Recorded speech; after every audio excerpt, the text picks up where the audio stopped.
it's time to lock in. HBCU overdrive where the conversation starts and wins. Every week we break it down, every headline, every play. Giving flowers to the legends while the future finds its way.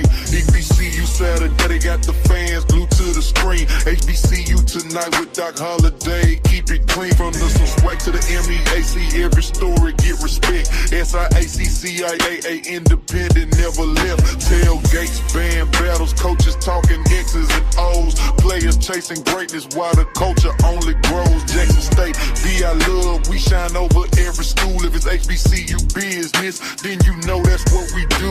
No gossip, just a fact with a southern state of mind. Real voices, real moments, every episode designed. This our sports, this our culture, this our legacy alive. Turn it up and ride with us. HBCU overdrive, overdrive, overdrive, overdrive, overdrive, overdrive.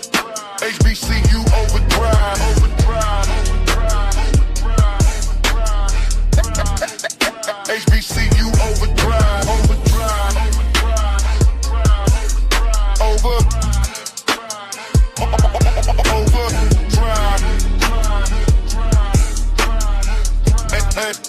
HBCU overdrive, overdrive, overdrive, overdrive, overdrive, overdrive, overdrive. HBCU overdrive, overdrive, overdrive, overdrive, overdrive, overdrive. What is going on, everybody? How's everybody doing tonight? It's your boy Doc Holiday. It is Wednesday, Hump Day. Hump Day! July the 29th, the year of our Lord, 2026. It is another HBCU tonight, as always, brought to you by HBCU Overdrive and Overdrive Media. Make sure that you like this stream. Make sure that you comment, share, and most of all, subscribe to the channel to get everything that you need, everything that you want. HBCU Overdrive. So, and if you're on the Twitter, if you're on the Twitter part, on the Twitter page, hey, hit that follow button, and then make your way over to the YouTube side and hit that subscribe button. We got a new member up in here, KD. KD, welcome to the exclusive member of the family.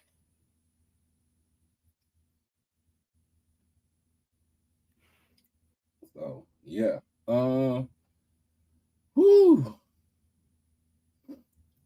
Let me tell y'all. It was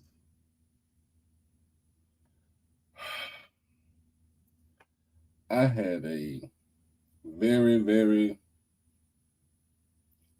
interesting day today at work. And when I say interesting, I mean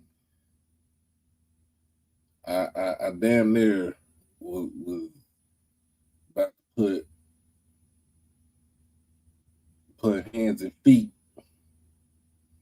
on somebody today, this morning.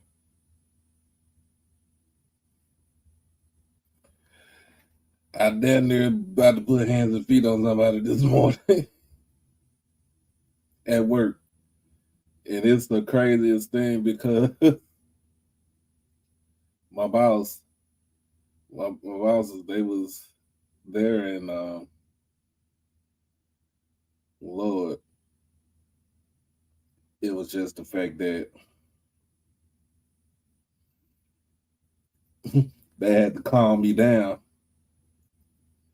They had to calm me down to make sure that I was not going to go to jail or get fired from my job. I thought I was right. I'm all right. I'd be a gentleman, but I'd be like I whoop a bitch ass. But it was just, oh my goodness. I was, you know how you get You know how you get when somebody take you to that point and it takes you a minute to like to bring yourself down, to calm yourself down. That's how it was for me this morning. What up, though? That's how it was for me this morning. Like I had to calm myself down because I was getting ready. Because I thought I was listening to Project Pat. I thought I was about to be a gorilla pimp up in here. Oh shoot! I was like, you know what?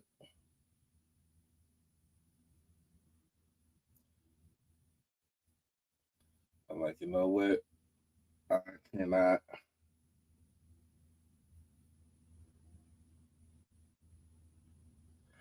First and foremost, I'm black. Second of all, I'm a man. Third of all, I live in urban.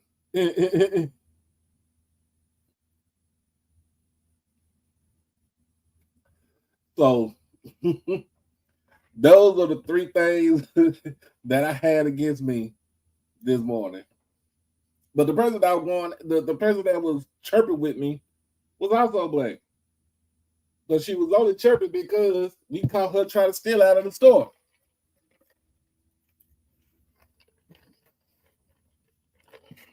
And you know what they say?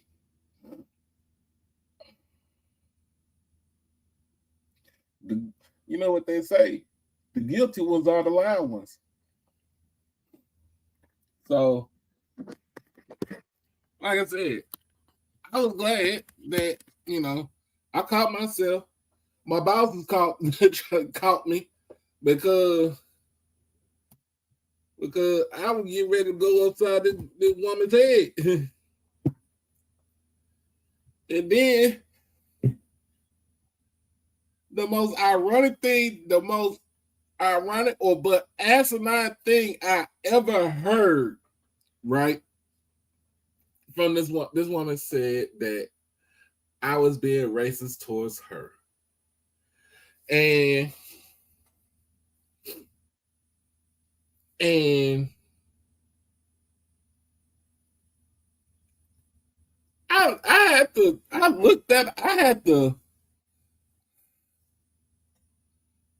catch myself. I had to catch myself. I'm like,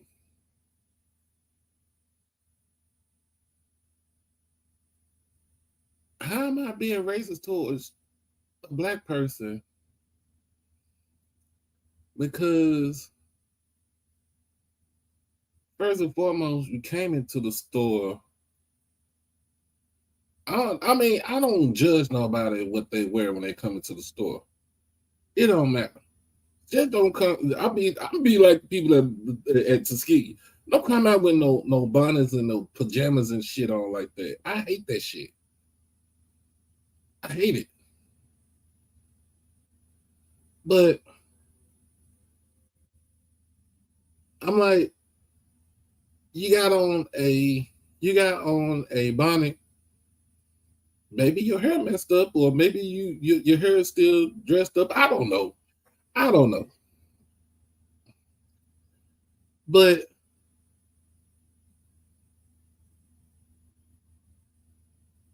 it just irritated me that she said something like that. Like it did.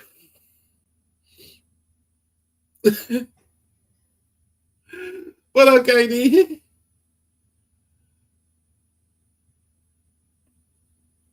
And then it was just so crazy. It was asinine that she started talking about my hair. Now, mind you, I got a good grade of hair. I got me a good grade of hair. But She just would try to go to town on me. I was like, you know what?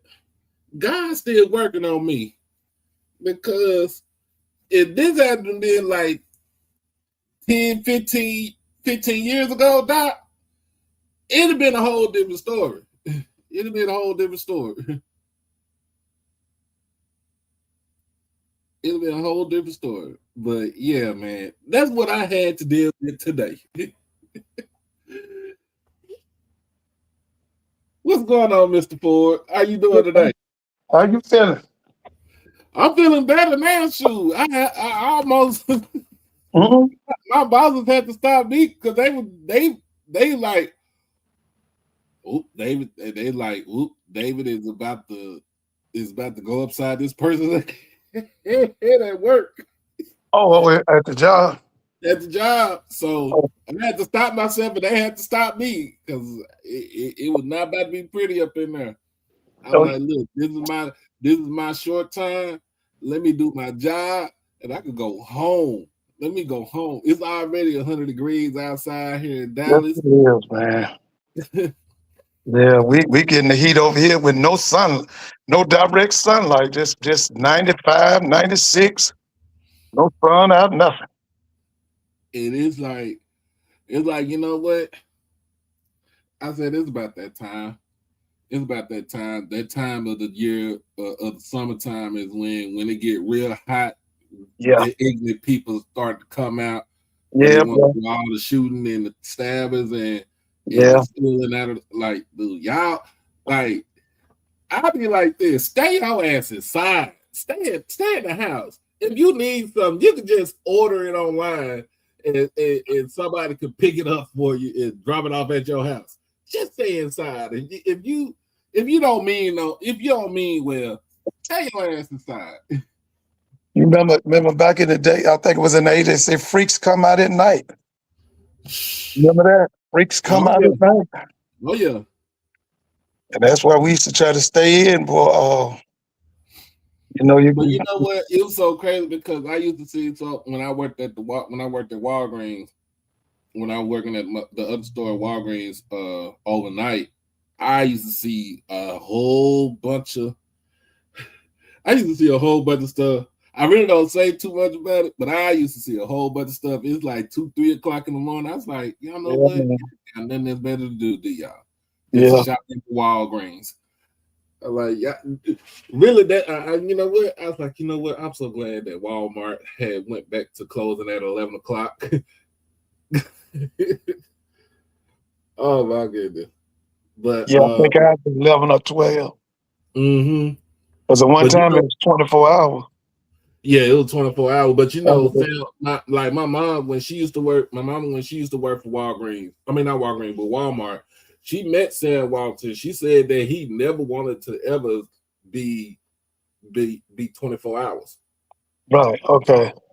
He never wanted to be 24 hours. He never wanted to work on Christmas. He never wanted to try to work on Thanksgiving Day, because there was a time where he valued family. Right. But when he died and the kids took over, that's when all the family oriented stuff changed, and it started to become more of a almost like a dictatorship. Hey, do they own the Denver Broncos? Stan Kroenke? No, he don't own the Denver Broncos. Kroenke owns he owns the Rams, but he also owns the Denver Nuggets basketball team. Yeah, I was just wondering. Now, did the Walton family try to buy the Broncos? They didn't try to buy the Broncos, did they? I don't think they tried to buy the Broncos. I don't know if they did or not. Okay. I was just wondering. I thought I remember them going after. Did they try to go after a football team? Yeah, they went after. They bought the Rams. They bought the LA Rams. Oh, the Walton family on the Rams. Well, Stan Kroenke married one of the Walton daughters. Oh, okay. Yeah, so they own it. Yeah, they own it. Yeah. Oh yeah. Doc, I'm back watching the Braves now. Acuna's back, so I got to go back to watching them. Well, we playing the Mets in Yeah, I got it Miami. on. I'm talking to you and got the TV turned all the way down. So yeah, I got to get back with him now. Acuna back. Let's see. We got you know what? I'm gonna talk about hypocrisy of the NCAA in a minute. Oh yeah, But listen. You can talk about the hypocrisy of the NCAA for 2 weeks, bro. That's all we always called it the big plantation when I was at Grambling. We called it the big plantation.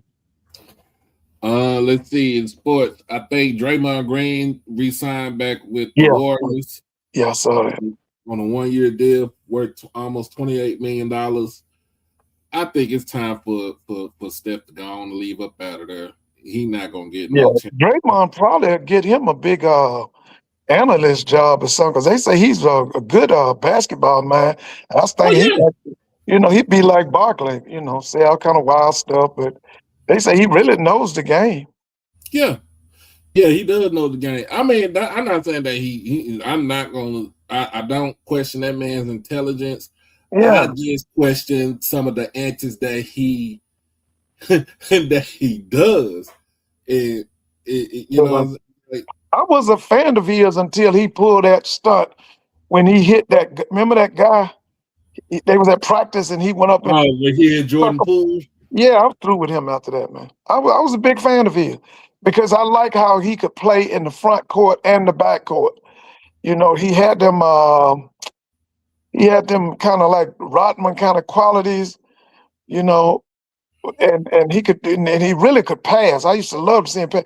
But after that incident with that, when they showed that they went practice and he hit that, I was through with him, man.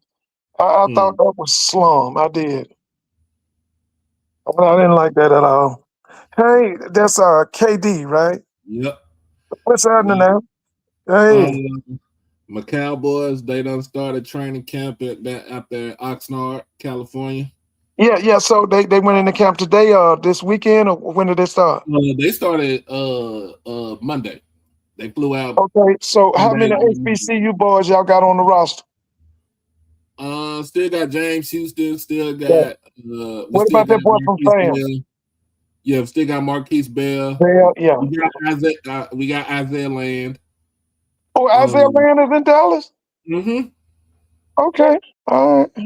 Yeah, he's bulked up. He's at think he's they say he's 245, but it looked like he's about 250. Okay. And he's a stand-up defensive end, or he putting his hand in the dirt? He's linebacker. Oh, you're Outside, linebacker. yeah, he Okay. outside linebacker. Okay. We switching. Cowboys are switching to a hybrid 3-4. So, Okay. Now, what's your defense coordinator's name? Christian Parker. That's a brother, ain't it? Yeah. Yeah, I think I saw a picture of him.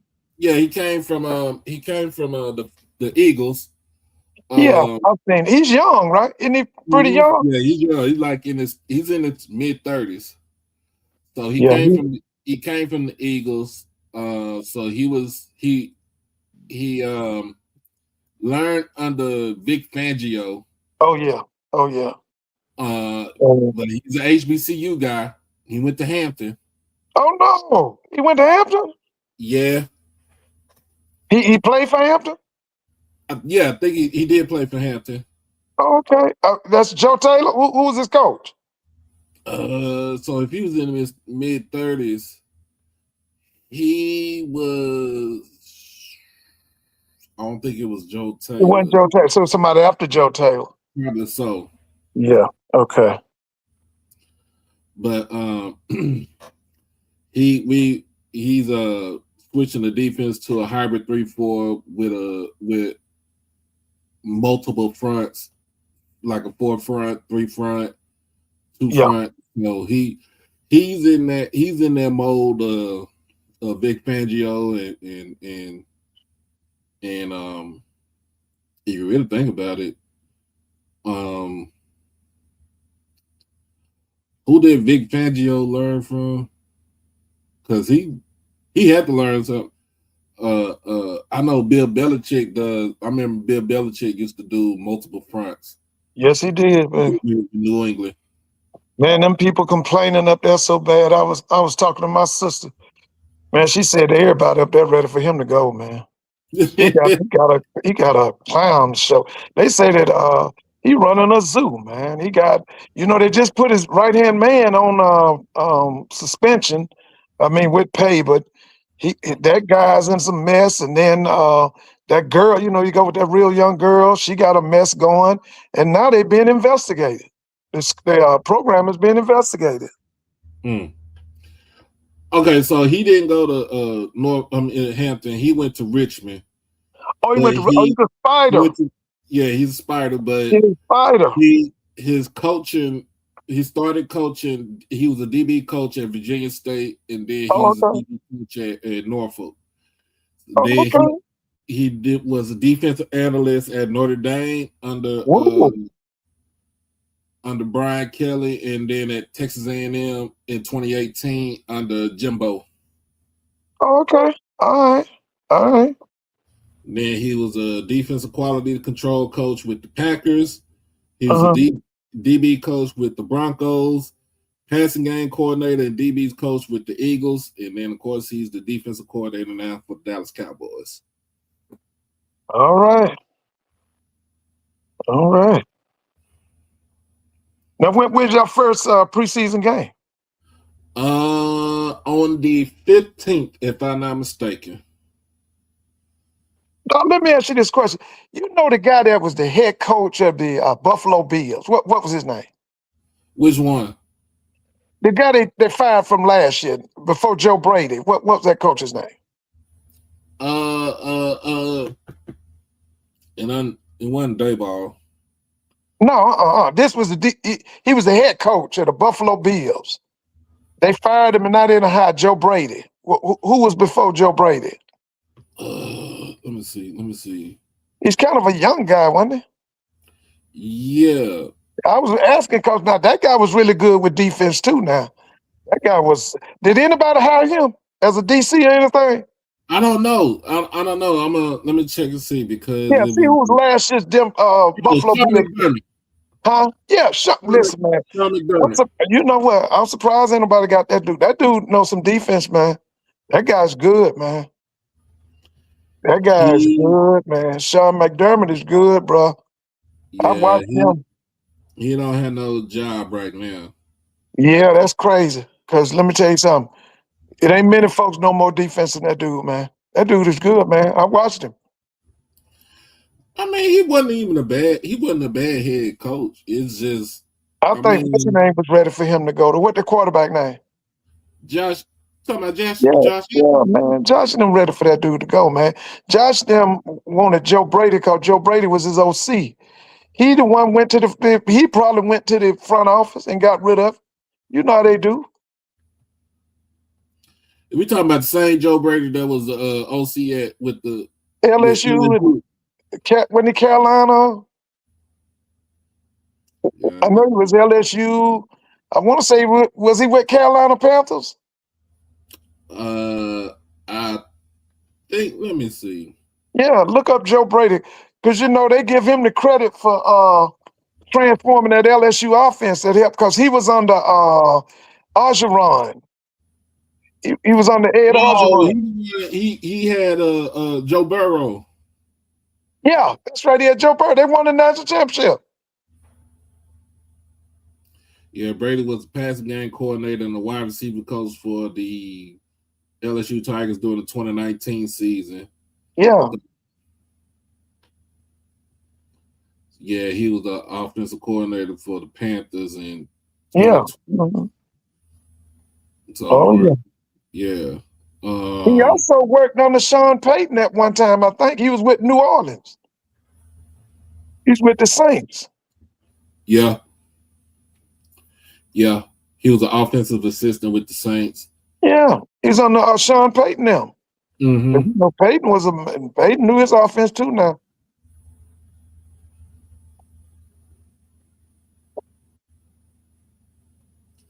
Okay, I thought Joe Brady was an older dude. I didn't know he was 36 years old. Yeah, he young, man. He young, bro. Yeah, it's gonna be interesting up there in Buffalo because I guess they're gonna be all offense because now their defense was fire, man, under that Sean McDermott. Their defense was really good, man. I mean, you got John Fox as his, as As the a senior DC. assistant coach. Oh, okay. Who else on that staff up there? Kyle Shermer, Pat Yeah, Shermer's son. yeah, you know. Now, Uh, where's Pat at now? Because he was up there with Dion or somebody, wasn't he? yeah, Okay, I so thought where is he now? I don't know where he at now. Oh yeah, okay. Yeah, that.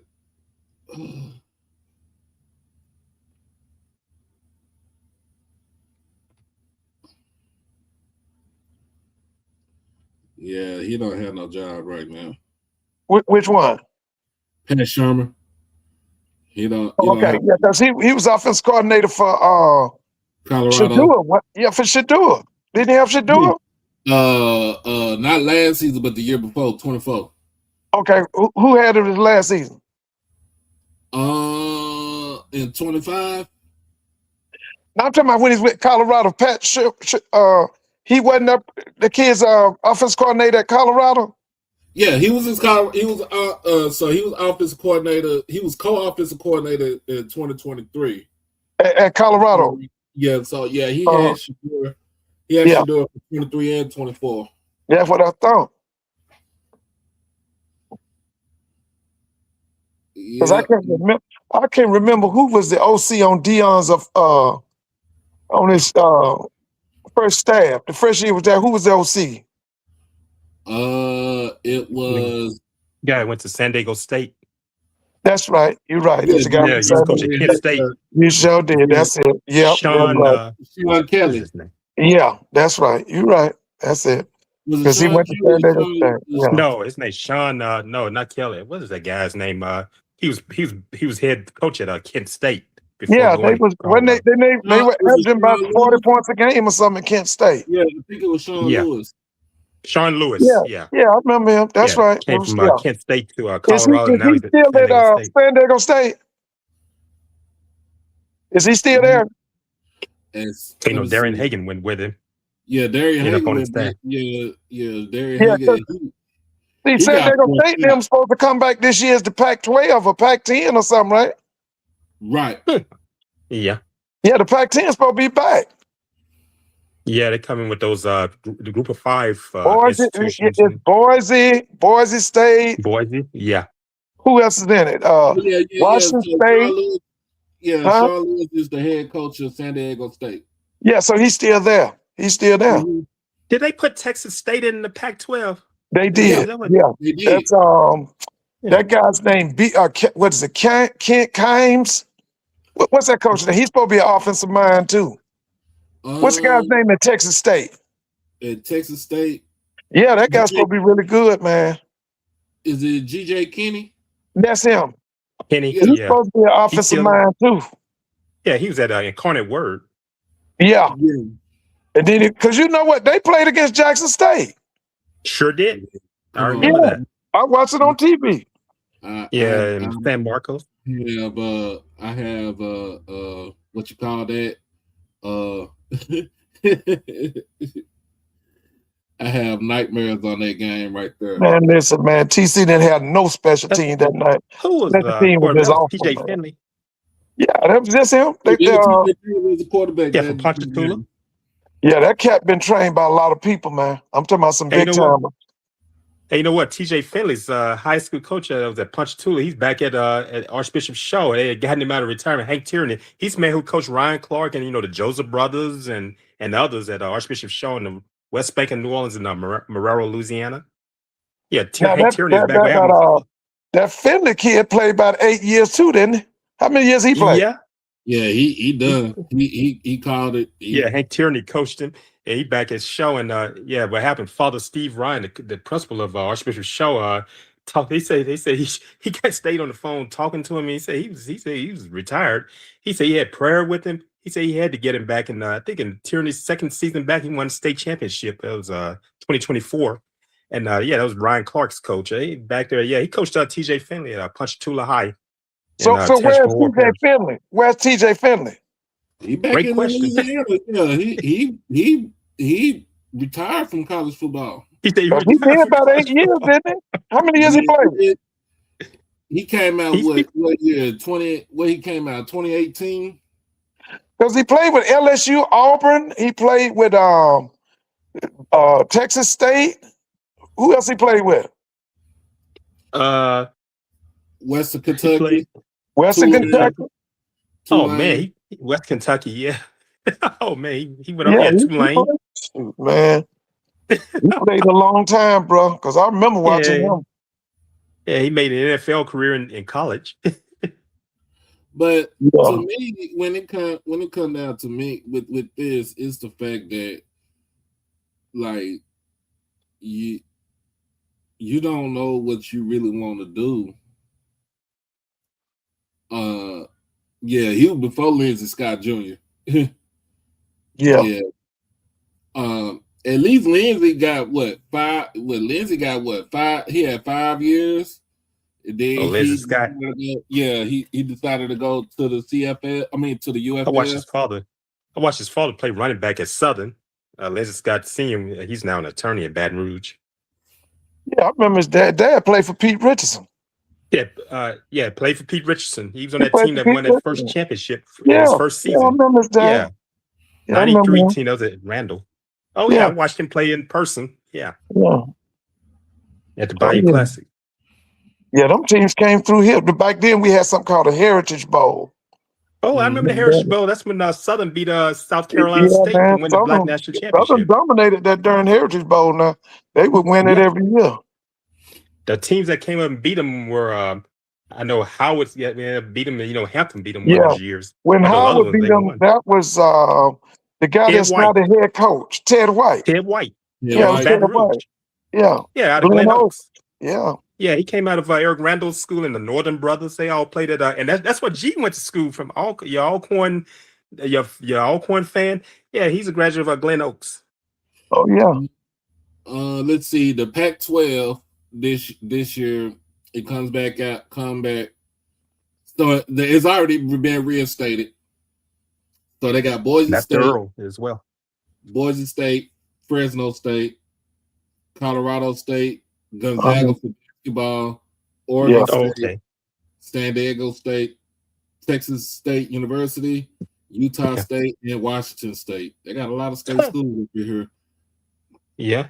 Washington State and Oregon State. Is Oregon State? Did you say Oregon State is still in it? Or they Oregon State and Washington State. Yeah, because the Big Ten didn't take them. Yeah.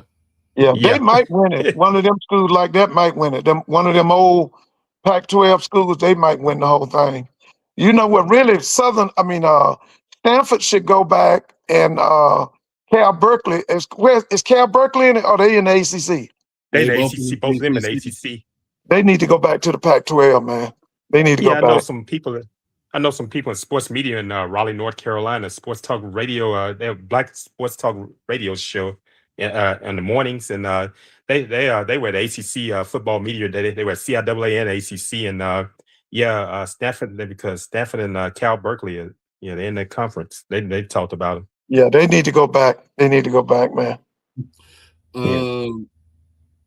Well, I'll say this. It ain't the original Pac-12, but it's a start. It's a start. You got 8 football schools and you got your 1 basketball school. So I think if I'm the Pac-12, I will go after UC Davis. UC Davis, they have a good team in the FCS.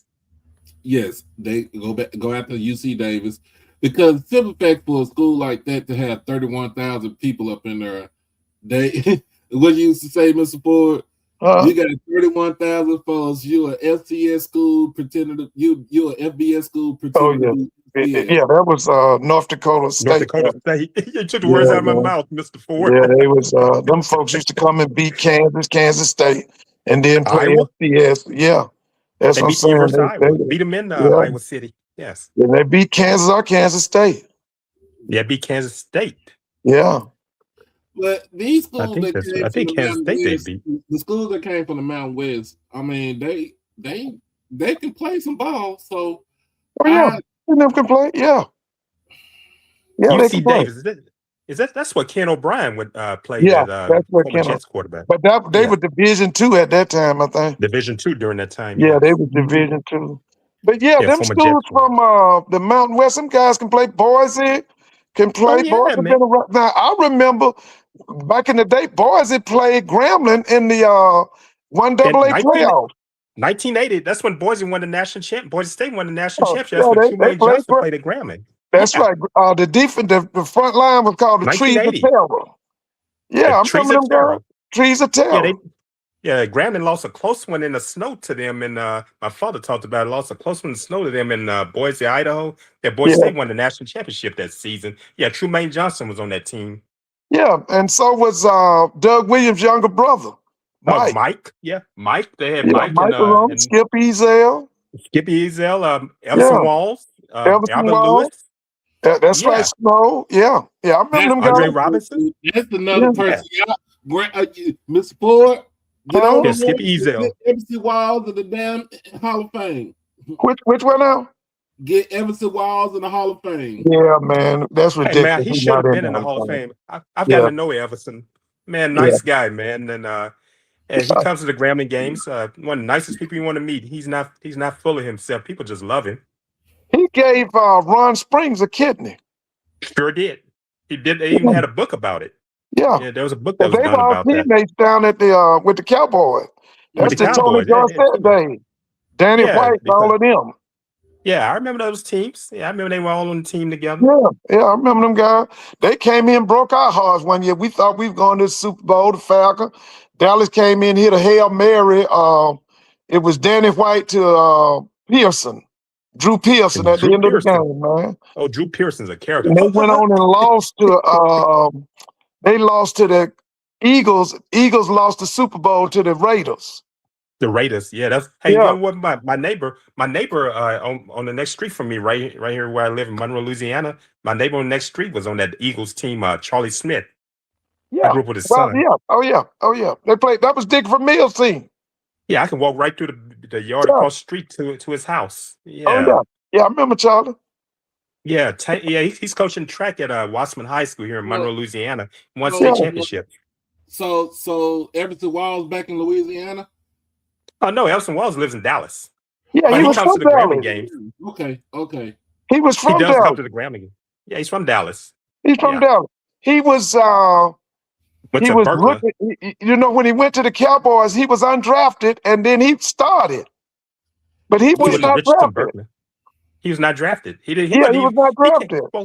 He walked on the Grambling. Yeah. Yeah.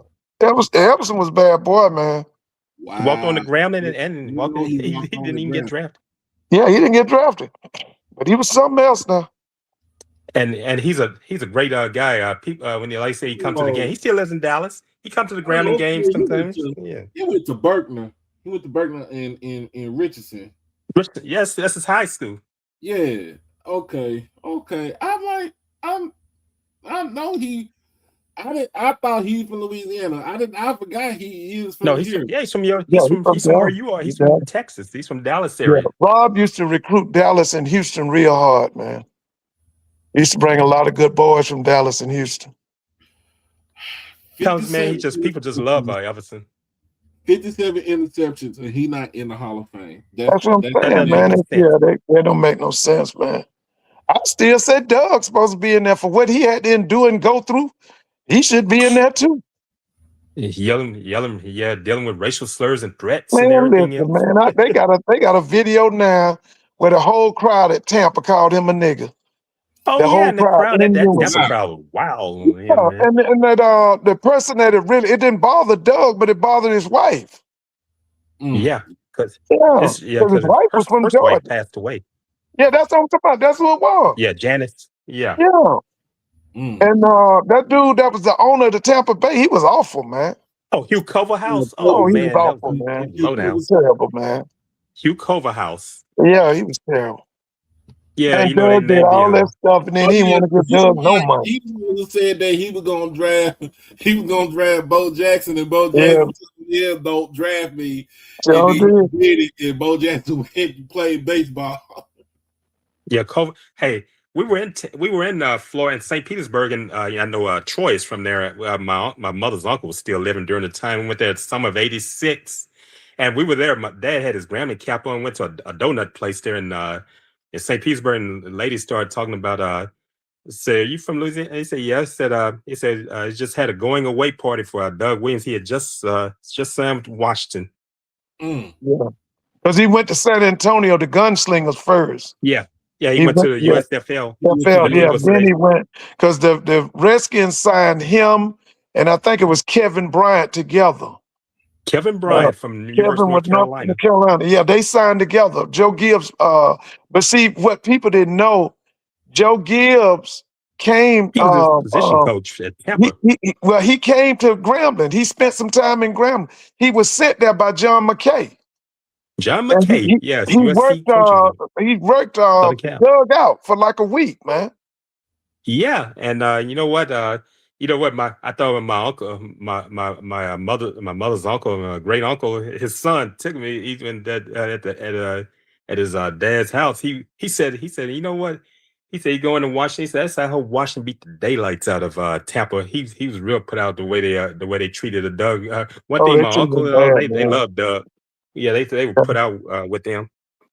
You know, what's the name came and stayed in the dormitory and wrote a story about Doug, Skip Bayless.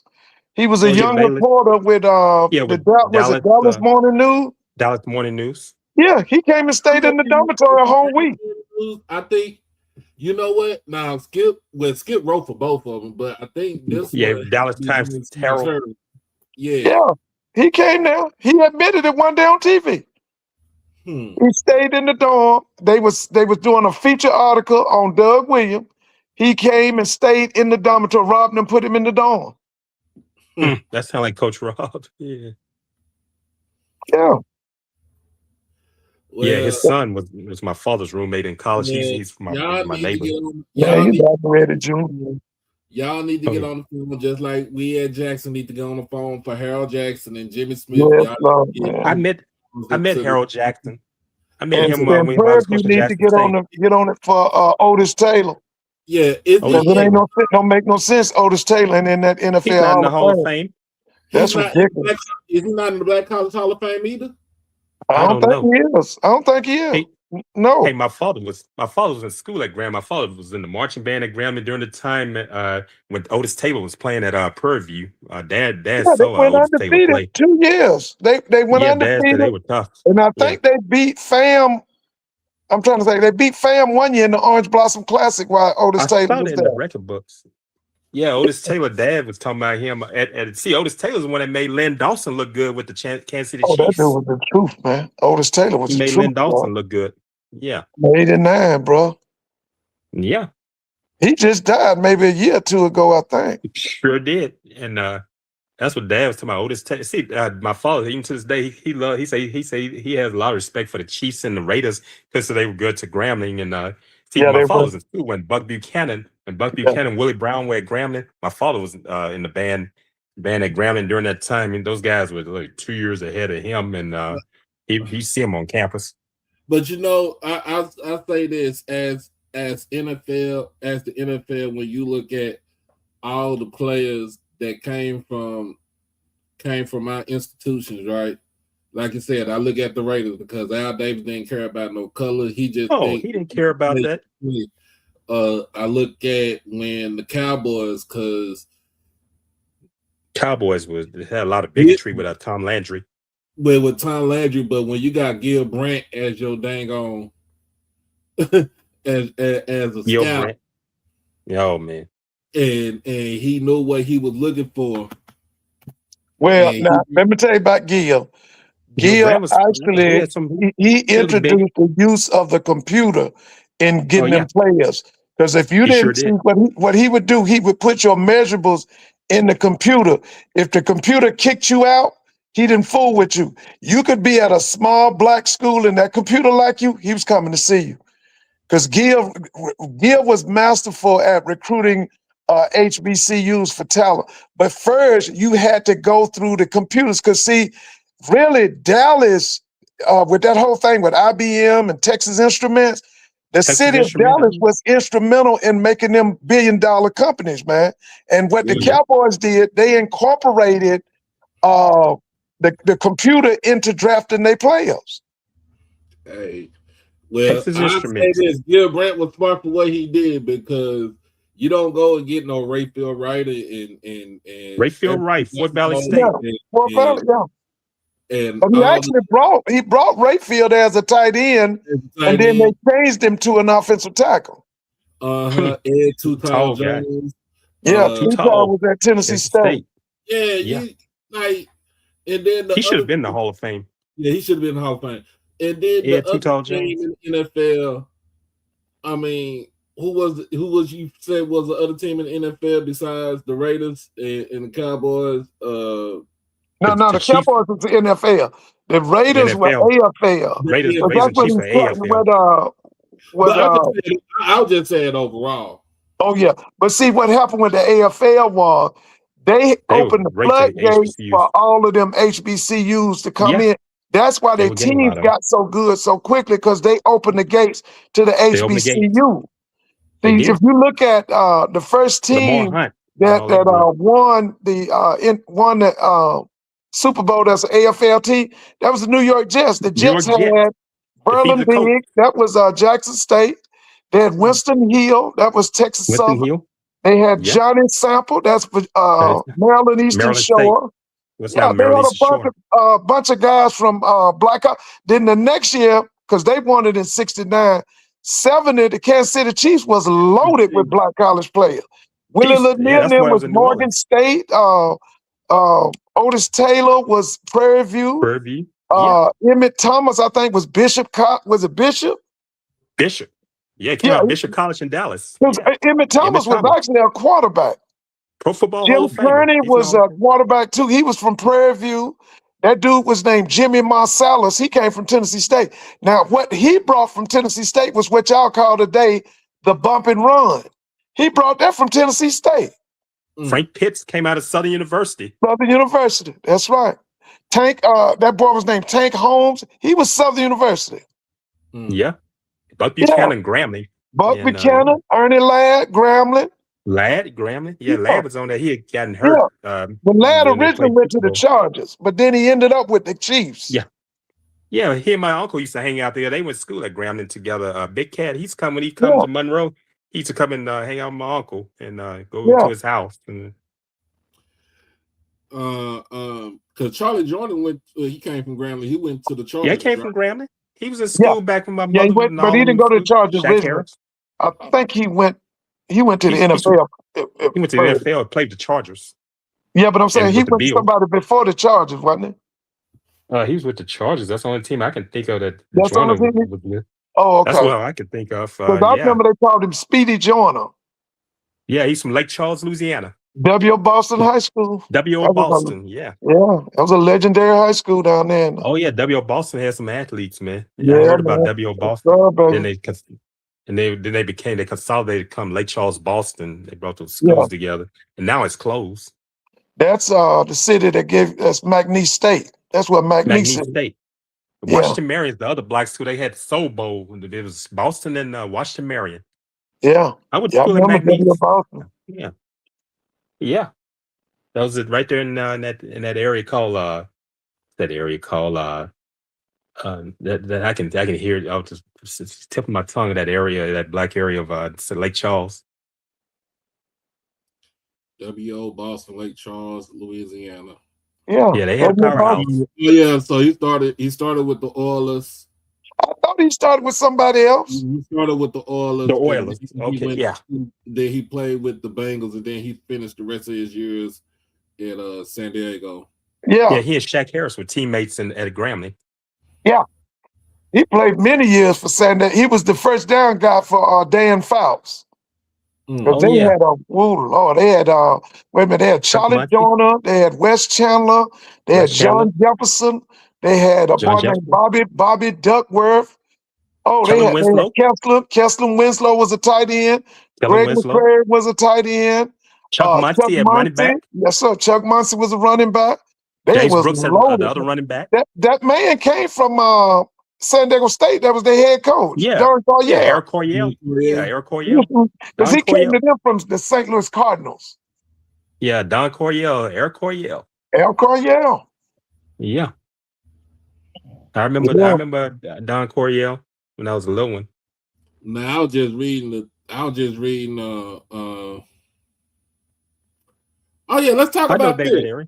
Fisherville is named that area in Lake Charles, Fisherville. That's why the name just hit me. So for next year, for the MEAC SWAC Challenge, it's supposed to be Alabama State versus South Carolina State in the MEAC SWAC Challenge for 2027. And they switched it to now that it's going to be Morgan State versus Bama State for next year in the MEAC SWAC Challenge. Oh, okay. Okay. So I don't know the reason why. I mean, it's only 6 schools, so somebody has to play twice because that's what Marlo said. Marlo said they have 6 schools in there. What did Marlo took me last night, man? It's only 6 schools. I don't know. He's right. Morgan has never played in that SWAC Challenge, have they? Oh boy. Have they ever played in it? No, I don't think they have. I didn't think they had either. I don't think they've ever been in it. Yeah, man, Marlo had a point right there about it. There's 6 schools. It's only 6 schools. And that's gonna be their downfall because they refuse to get out. See, that's what I'm disappointed in the men in that MEAC because they won't step up and go get a visionary leader and be somebody that would be the commissioner of that conference. Because that lady ain't got a clue. That lady ain't got a clue, man. And it's ridiculous. That lady been commissioner now. Has it been 5 years or 6 years?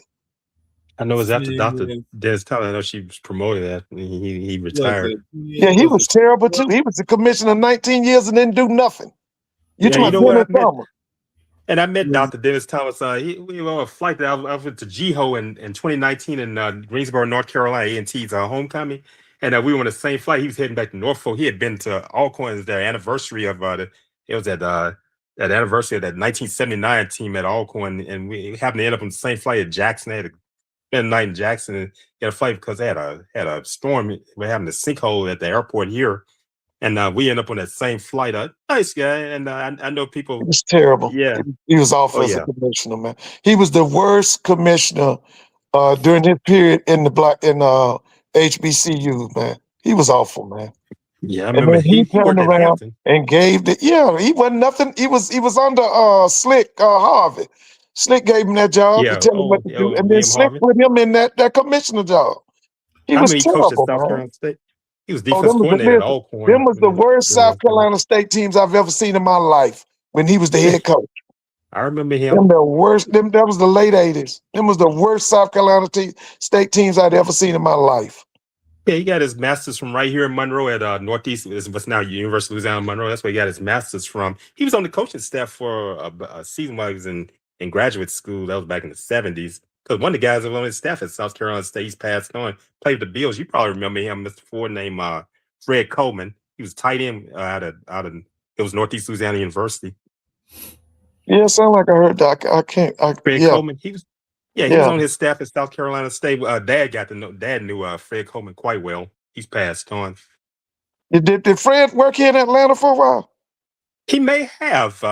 Fred Coleman may have worked in Atlanta. Then he moved to Monroe. He was over in recreations. He was in recreations when he came back here.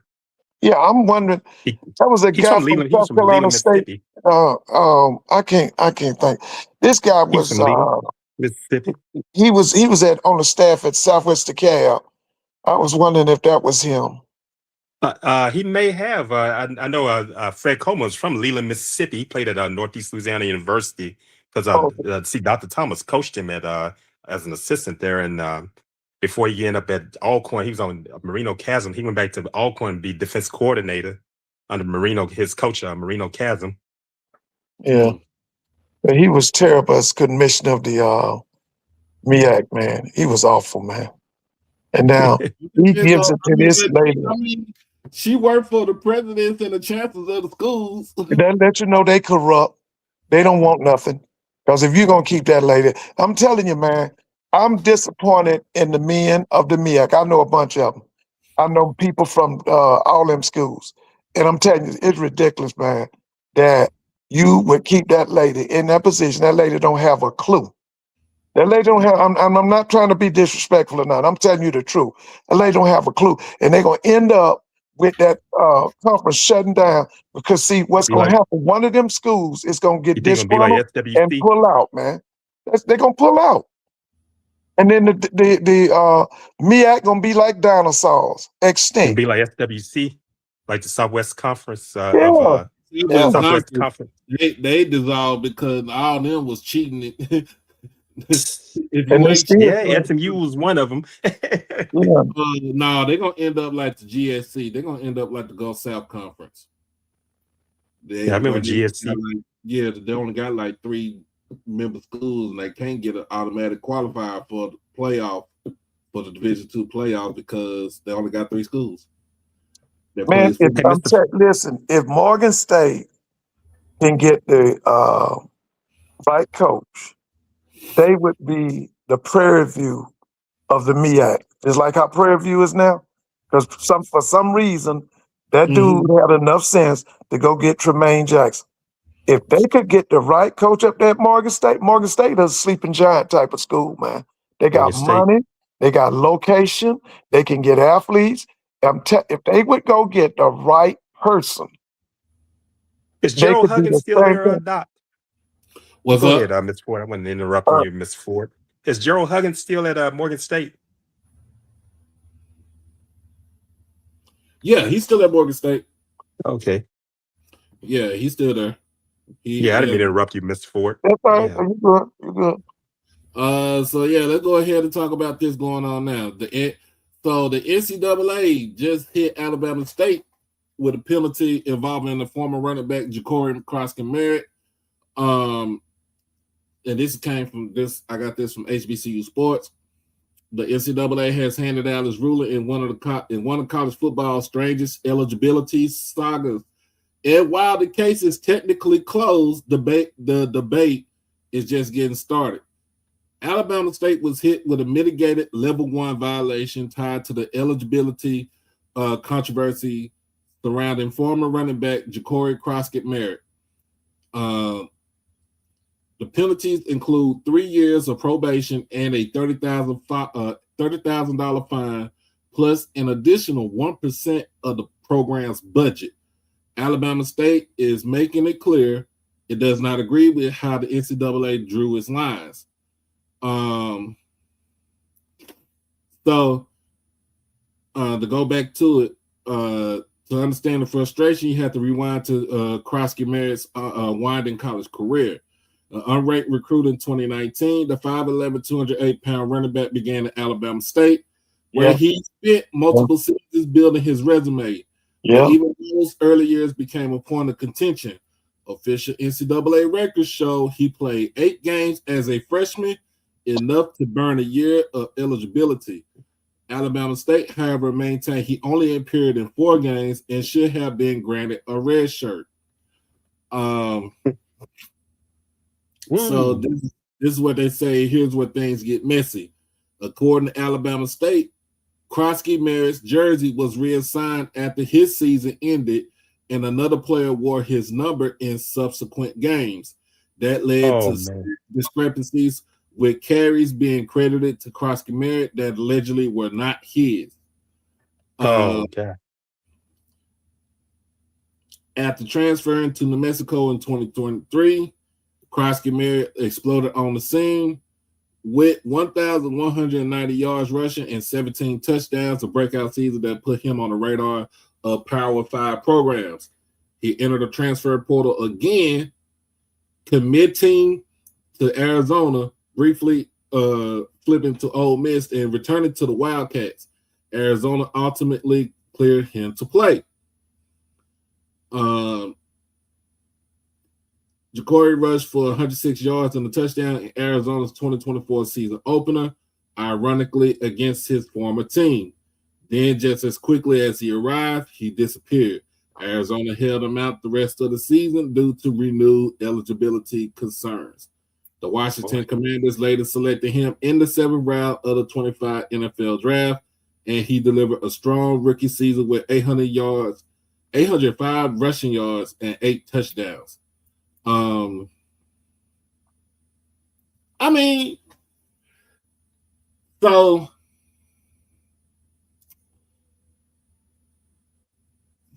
if it so this is 2019. So this is Donahue Ely's second to last season. Nope, because he got fired. He got fired at 20, at the end of 21.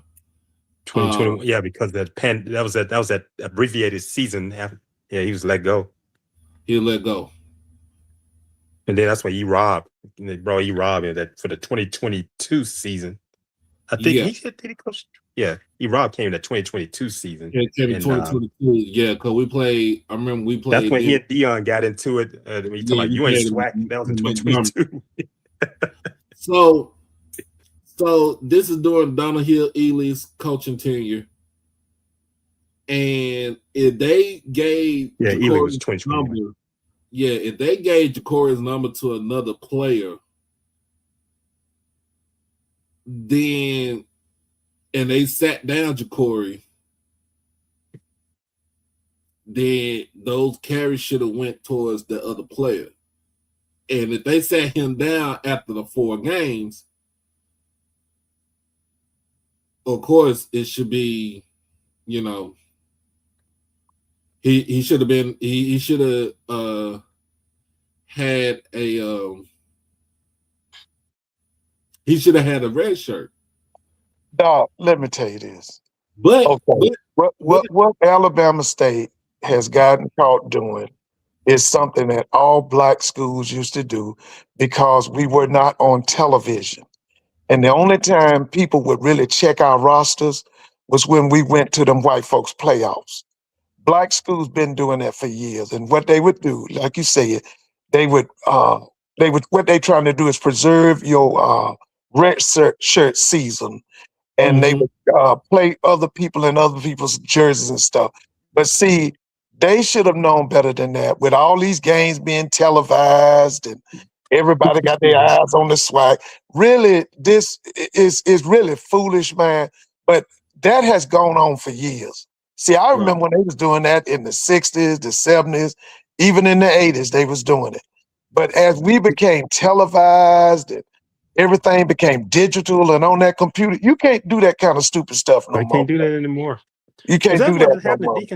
Did it happen to Deacon Jones when he went to Valley? No, they kicked him out of South Carolina State. That's why he ended up in Carolina State. Yeah, they Valley. He played on another name or something like that.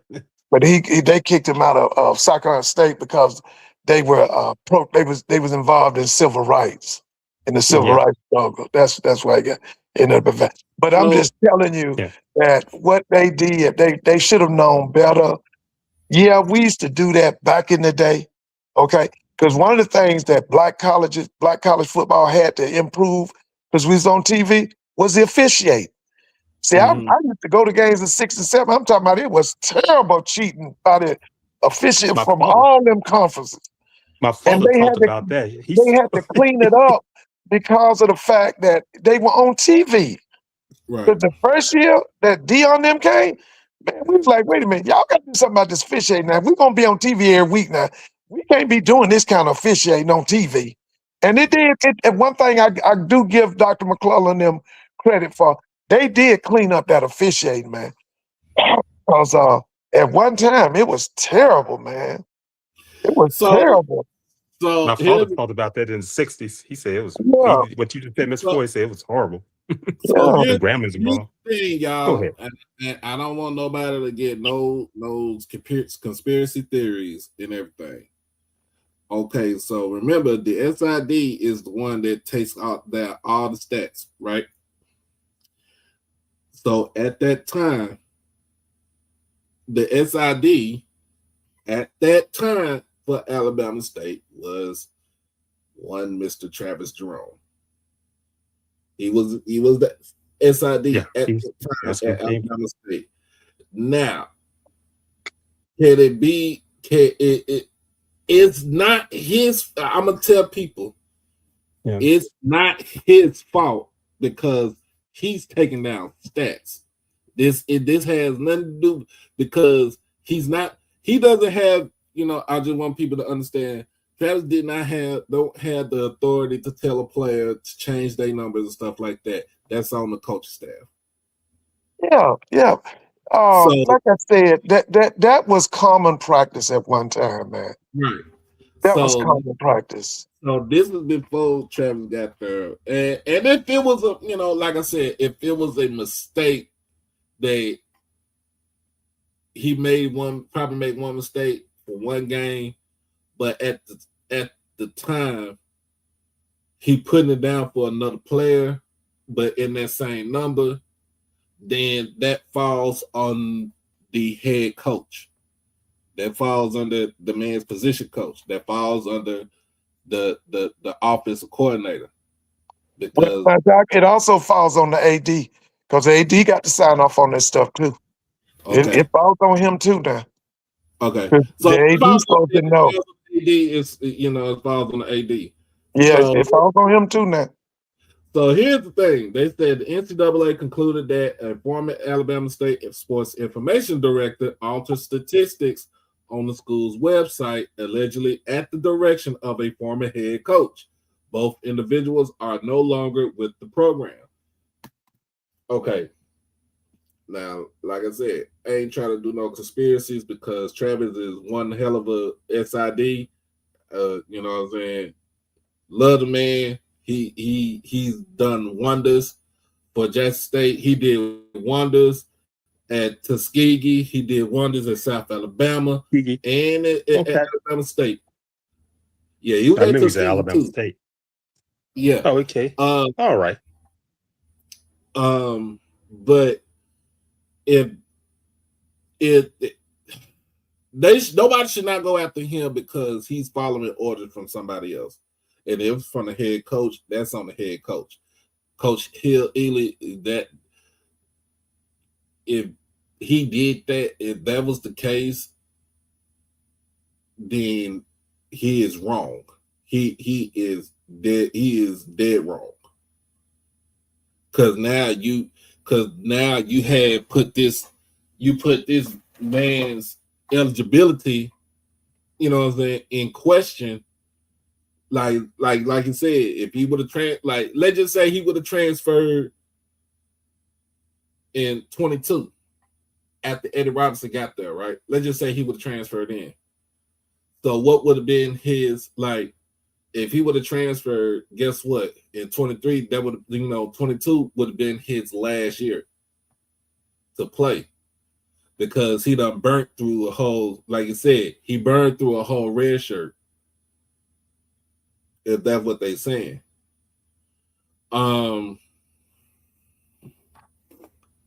Let's see. Meanwhile, Arizona, equally tied to the situation, received a far lighter slap, a $500 fine for a level 3 violation. Still, Alabama State argues the punishment doesn't fit the impact. The certifying institution received a minor infraction while Alabama State was assigned one of the NCAA's most serious classifications, the university stated. We believe the standards should be applied consistently across all institutions. Because if that was the case, you need to go talk to New Mexico also. Yeah, go to Albuquerque, New Mexico.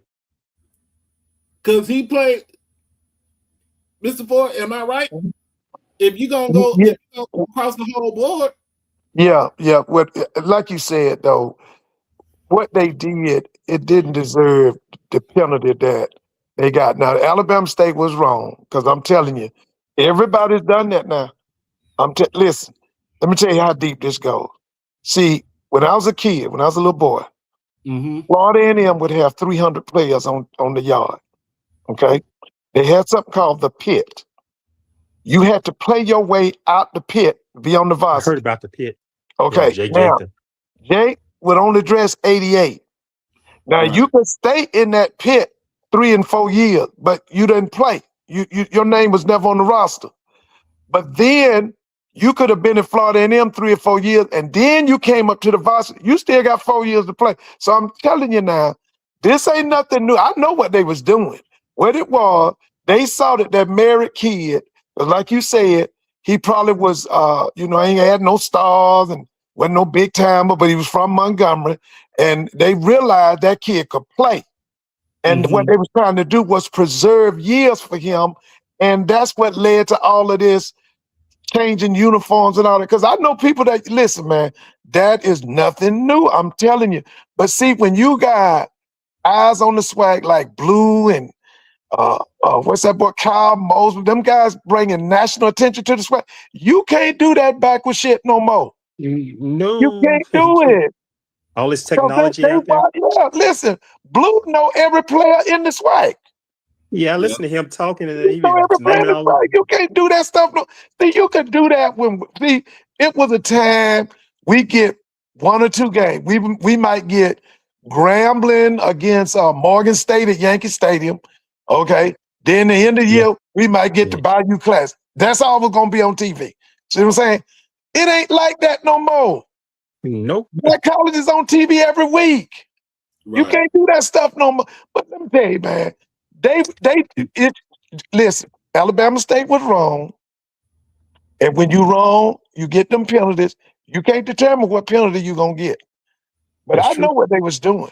I know what they were doing. They realized this boy can play, so we got to preserve him. I've seen 1 million black coaches. That happened at 1 million HBCUs, man.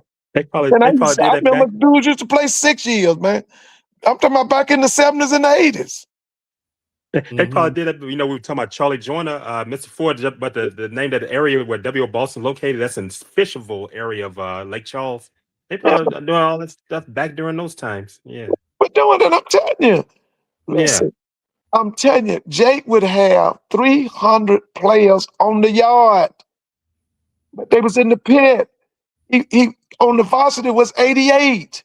That's why I heard about that pit. The historians are right when they say, if you want to reenact what Florida A&M had under Jake Gaither, take all the black players from Florida State, all the black players from the University of Florida, all the black players from the University of Miami, and then that was FAMU. Yeah. That was FAMU. Was the premier program in the state of Florida. That dude would have 300 players on the yard. Yeah. They were the premier football program in Florida. Yeah. And that's what that's all it is. But listen, man, I hope now that's not gonna stop them from going to the Celebration Bowl, is it?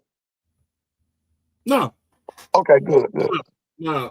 That's my next question. I'm glad Mr. Ford raised that question. Right, that's literally 7 years ago. This dude is in the NFL now. Like, he sure is. I saw him last season. Right. Thanks for raising that question, Mr. Ford. Yeah. That's what I was going to ask Doc. Yeah. If you was going to I was hurt when he left Alabama State for New Mexico because his last year, he had a real good year at Alabama State. I remember him. That married kid. He had a real good year, man. His last year before he left and went to New Mexico. He had a really good year. And I was hurt when he left, man. I hated that he left and everything. But I know what they was doing. I know, because listen, man, they've been doing that for years. Oh, yeah. It's anything new under the sun. Right, man. But I'm just saying go check it. Let me tell you something, EA. You talking about exaggeration? Let me tell you something. I talked to Coach Walter Highsmith. This is what he told us. He said when Jake Gaither signed him and he came to the campus, there were 127 people in his class. In his recruiting class. Listen, you need to study your history, man. You don't try to question me and you don't know what you're talking about. Listen, go and talk to Walter Highsmith. Walter Highsmith told us he still living. It was 127 players was in his recruiting class. Did you hear me? 127 was in his recruiting class. This was like 61 or 62.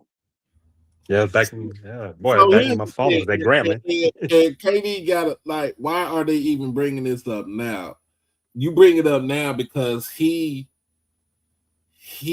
moved on to the NFL. He moved on to the NFL. And when you move on to the NFL, like your eligibility is gone. It don't even matter no more. But Doc, they gonna always hold us, man. If anybody they gonna bring the hammer down on is HBCU. Oh yeah, they gonna always listen, man. Let me tell you something. But right before I got to Grambling, there was a young man. Let me tell you what happened. The young man had a funeral to go to. Mm-hmm. Rob paid for his clothes to be clean at the cleaners, right? Hey, the NCAA put Grambling on probation because of that. That was back in the 80s. You can listen. Y'all can go back and research. Rob paid for a young man's clothes to be clean to go to a funeral, and the NCAA put them on probation. Hey, and Coach Rob, he helped guys. He's believing in players looking man, good. One thing they gonna do when it comes to the HBCUs, the NCAA gonna drop the hammer, bro. Oh yeah, they gonna drop the hammer. I'm telling you. Now they ain't gonna do nothing to Georgia and Oklahoma and the Texas and all of them. But when they get a chance to get Howard, they gonna get Howard. They get a chance to get Central or A&T or Johnson C. Smith, they gonna drop the hammer now. Oh, they gonna drop the hammer. Did they get Grambling got did they get in trouble with the NCAA back in the 70s? Back when I know they got in trouble about that young man about the clothes at the cleaner. Okay. Because they was talking about that when I got to Grambling. Yeah. Because Rob ran a clean program, man. Because he was very aware that all eyes was on him, so he wasn't doing nothing illegal. Because he knew they was after him. And that's how they got Rob. No, we can't do it. Hell, son. Yeah, we're Grambling. Yeah, bro. Man, please. When them boys did that boycotted Grambling, man, Rob would have had a fit about that. And the national media was all on it. He would have had a fit about that, boy. Yeah. When them kids didn't get on the bus, they were supposed to be playing Jackson. They supposed to play Jackson for Jackson homecoming. Yeah. Man, he'd have had a fit about that. He would have had. My father now getting ready to go to the game that year. Yeah, we're gonna go over to Jackson. But it just irritates me, man, because when that happened. Why bring it up now? He's moved on, and if you're gonna go across, and if you're gonna get everybody, you should have went across the board on every school that he played at: Alabama State, that's what I said. New Mexico, and Arizona. So. Yeah, go to Tucson and Albuquerque. Yeah, I mean, you went to Tucson. They only gave him. He went to Tucson, but get Albuquerque. Yeah, go hit to Albuquerque, New Mexico. Go check in the hotel and investigate. I mean, because if you think about this, I'll be honest with you, is Alabama State. Let's say if this was a FAMU, this was Southern, or this was Jackson State, or even Grambling. Grambling, that's a brand right there. This would have been news. I told Dan, and I talked about it. I said Grambling is a brand, a big brand. Yeah. This would have been big news right here. Oh yeah, it would have been on ESPN if Grambling, because Eddie Robinson, who we've been talking about, that name.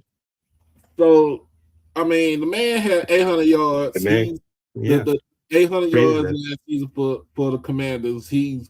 He's slated to be penciled in as the starting running back for Washington this season. He's in training camp. Let that man be. They ain't bothering. They want to make sure they get Alabama State. Like I'm telling you, man. One thing about the NCAA, they ain't got no teeth on nobody else. But when it comes to them HBCUs, they coming down. That's what they get them. They bringing a hammer down, bro. I've watched it. That's why I can't stand the NCAA. Hey, a lot of people don't like that. Hey, Mr. Ford, never liked it.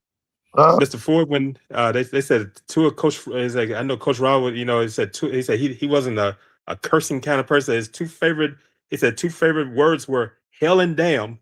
Yeah, damn. Yeah, that was Coach, man. Hell, son, that's a skinny tail beating you. Damn. He said, well, hey, coach, I'm damn, he's hell. Coach, they said the players be messing with him. Man, he would listen. They would I'd go to class He would have them out there practicing. Then he'd take them off the field. They go eat. Then they go back to practicing after they eat. That sounds like him. That was it, man. He would work them boys to death, man. Now, one thing about Rob, now, they love the grind, bro. Now, with him, now I'm telling you, who else was like that? That Tennessee State program was the same way. Them dudes would practice Big John 4 and Merritt. 5. Yeah. Them cats would practice 4 and 5 hours a day. Oh Look, yeah, man, that's the cat. listen, I lived in Ruston. I lived Yeah. when I was Oh, a you in student at Ruston? Grambling. I lived in Ruston. Okay. You lived in Ruston? We would leave Grambling's campus going to Ruston, and we would see them out there practicing at night. And they were That practicing sound early like in the day. I'm telling you, what they would do, they would practice 2 or 3 hours, then they come out the field and go eat. Then he take them back out there and practice that night. That sound like you. And Tennessee State was the same way. Man, them cats was practicing 4 and 5 hours a day, man. Yeah, that's a 2 days. That's 2 days. Coaches Right? used to do that. Listen, Yeah. this was regular season, man. Rob, man, listen, man. I remember one day, man, this is no lie. Man, they had a play they called 26 counter. Man, Rob made Oh, they them run that counter play. play. Oh man. I He saw made them them run running. that play about 100 times, man. Out of the wing T, right? Because he ran the wing T. It's The wing T. what you call it in a regular offense. It's a reverse with the wing back, but he's got a pulling. He's got an end and a guard leading him. And So man, they I ran think, with, man, Rob made them boys run that play about 100 times, man. He ran it with Sammy White and all those guys. Oh man, they forgot that. Yeah, That was Sammy Sammy won it. White, Frank, one of the greatest. Frank Lewis. Frank Lewis, man. Frank Lewis was He's running with awesome. those guys. Frank Lewis Yeah. played in the NFL 16 years, man. Steelers. Yeah, He Pittsburgh was Steelers from Homer, Louisiana. Homer, Louisiana, yeah. Yeah, below Now he's New another Orleans. one. I'm trying to figure out why he ain't in the Hall of Fame. Oh wow. Well, Because he was the truth now. Yeah, I Frank saw him Lewis. when I was a little boy, man. who that we was talking? Troy was talking about last week. Who was that we was talking about for the Raiders? Talking about Henry Lawrence. Yeah, Yeah, you talking Henry about Killer? Played FAMU. Yeah, for FAMU. Yeah, Played the I Raiders. saw Killer. I saw Killer when Killer came out. I was in the 8th grade. He was drafted by the Raiders. Yeah, played the Raiders. He should Killer have played about 12, 13 years. Yeah, he should be in the Hall of Fame. Yeah, but Killer was bad, man. Yeah.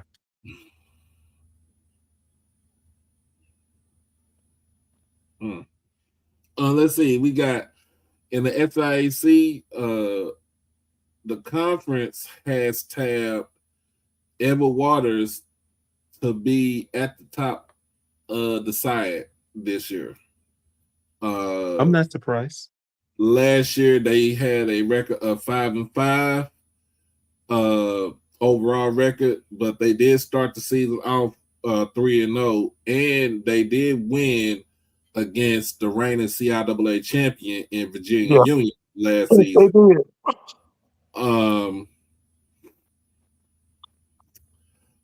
And then we gotta realize too, this is with this because Coach Morgan went ahead and went back to Tennessee State. And Brian Jenkins took over because they had to find a coach. So basically, this is pretty much almost a late start for Coach Jenkins. But when you think about it, he really didn't. It didn't bother him.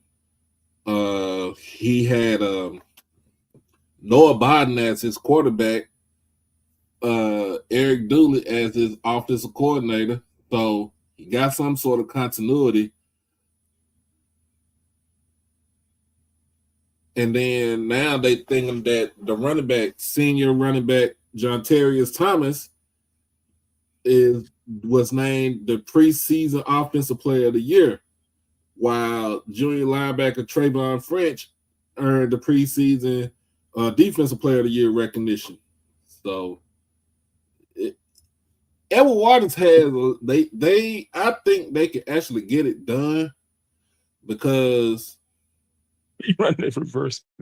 Albany State is pretty much a program that's rebuilding. Yeah, they in flux. They programmers in Tallahassee now, man. Right. They they got to start. I think he did leave some good players up there. But let me tell you this, man. See, you got to keep in mind, Brian Jenkins dominated the MEAC. He not only dominated the MEAC, he dominated FAMU. Okay, he beat them about 7 or 8 years in a row. I think it was maybe 6. But let me tell you this: Brian Jenkins is the guy that Morgan State now need to be vetting, man, because he can lead them to the Celebration Bowl. Because like I keep telling y'all, when you're looking for a coach, you're looking for somebody that's been there, done that. That dude has won the MEAC 4 times, okay? And so what they need to be doing at Morgan State is doing the same thing FAM did last year at Albany State. FAM was sending people up to Albany to look at Quinn Gray and their program. What they need to be doing it at Morgan State is watching Edward Waters. Watch their program. So you can determine whether or not you want to bring him to Baltimore. Because like I said, I like Coach Wilson, man. I like Coach Wilson, but I think he done all he can do for Morgan. He done all he can do, man.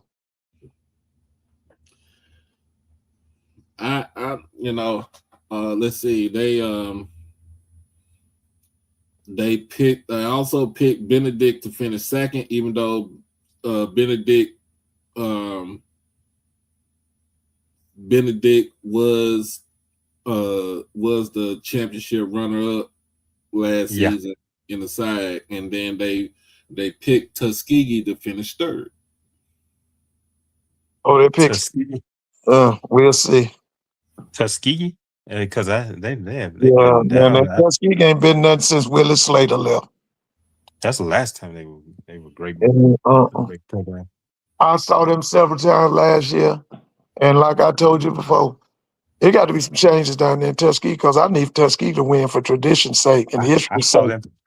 I saw them at Grambling in 2024 season when they came. Grambling hadn't played them since the 40s, and that's where my father's band directors went there. Conrad Hutchinson, William Wiley, and the founder of Grambling, Charles P. Adams, went to Tuskegee.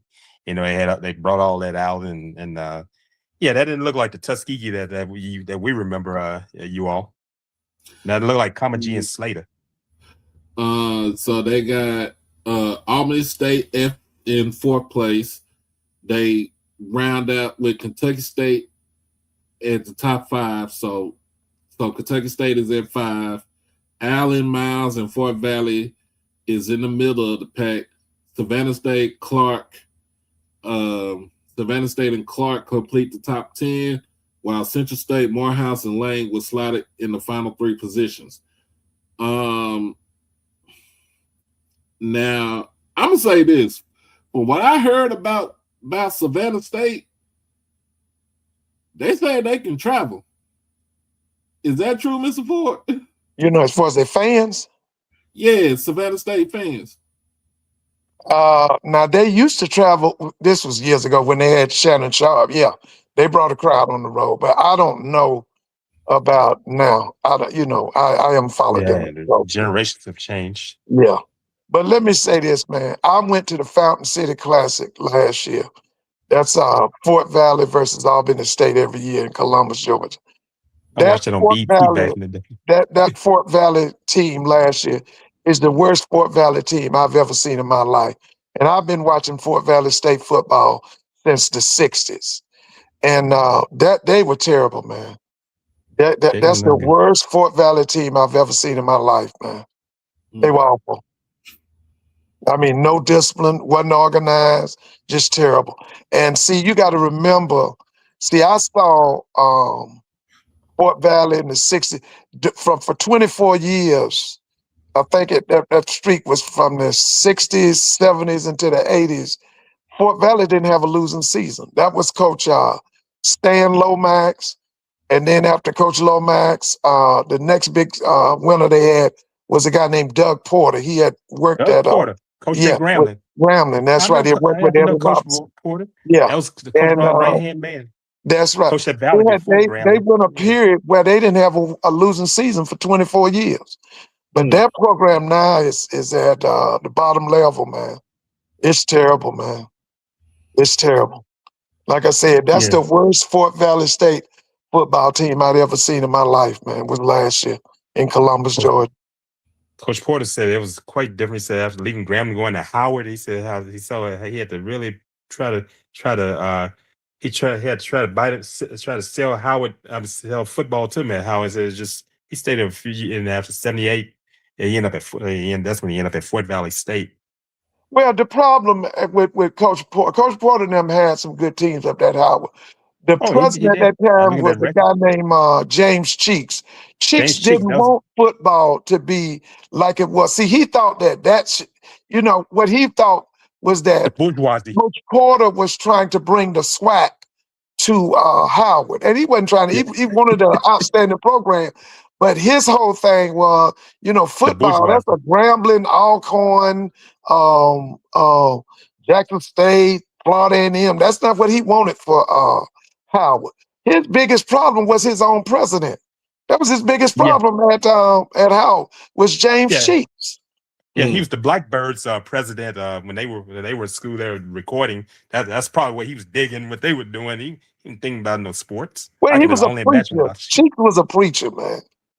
Oh, he was a preacher. Yeah, he was a preacher. Because he worked at Shaw. Which one of the schools? Was it Shaw where he worked? I'll have to go back and look it up. Because see, when I was in college, he pulled a stunt. The student newspaper at Howard, I think it's called the Hilltop. The Hilltop, yeah. Hilltop. He shut it down. And man, it was an uproar about that, brother. Because they had one of the best campus newspapers in the country at the time. That Hilltop, they were really good. And he shut it down because they was getting on his case. Oh yeah, Chica, because if you read the Blackbirds album, they thanking people, and he was president during the time at Howard. Back in the 70s when he was Coach Porter's. He was Coach Porter's president while he was their football coach. Yeah, he sure and was. He was an obstacle. He was in the way. Yeah, that's probably the reason why Don Bird left. He went to North Carolina Central. He had a group named NCCU, short-lived, Bull City Party. Yeah, but that was Coach Porter's biggest problem at Howard was the president, was Cheeks. Man, I want to see what Terry Sanders can do at Morehouse. No, he's at Clark. He's at Clark. I'm tripping. Yeah, Clark. Morehouse. It's some guy, man, I can't. Yeah, you have to keep. They have some guy. I can't. I've seen him. Really Terrence Mathis, right? Yeah, they the one they've been on TV all summer talking about they going Division I. Everybody's sick of them with that. Oh, Stop Harold Ellis. He been going on all these platforms talking about that. I'm like, I want to see it. Are you ready? Are you ready to graduate from wine, cheese, and Great Poupon to go to steaks? That's my question to Morehouse. Oh, you mean say steak? You just want to come? You want to do wine and cheese? You want to go from wine and cheese to the damn barbecue because that's what we about to barbecue. Do. Okay, yeah, we just want to stop talking about it and do it. Stop talking about it and sign the papers. If you're gonna go SWAC or MEAC, go ahead on and do it. Stop talking about it. Barbecue and Hennessy. That's where we're gonna go. Yeah, I'm tired of hearing about it. If he's going on all the platforms talking about it, I say, hey, I want to see what this one to look like. He's been on TV down there with that mess. Yeah. Been all on Inside HBCU Sports Lab and everywhere else with that. And I said, okay, we want to see how that's going to work out. Y'all really care about sports? He's just trying to get himself some attention, probably. He's just trying, he's just talking. Like they say, selling wolf tickets. Yeah, man.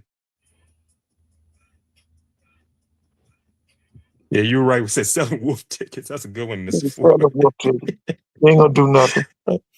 Yeah. You better keep eating them syrup sandwiches.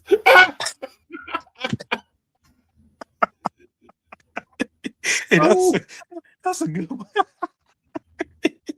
Oh my goodness. Oh Lord. Man. I want to see what Morehouse gonna do. I want to see what Savannah State. I want to see if Kentucky State can repeat what they did last season. Oh Um, yeah, that's Yeah, they got a Huggins. pretty good coach, don't they? yeah, Yeah, Felton his Huggins is father. a good coach. His father was my father's roommate at Grambling, Felton Huggins Yeah. Sr. So they Father should played do baseball. well. Zachary, Let's see. Of course, Benedict, because that's Ron Dickinson heading into his third year now. Yeah. At Benedict. I mean, he had a slow. He had a bumpy year that first year because they came in a little bit late, but I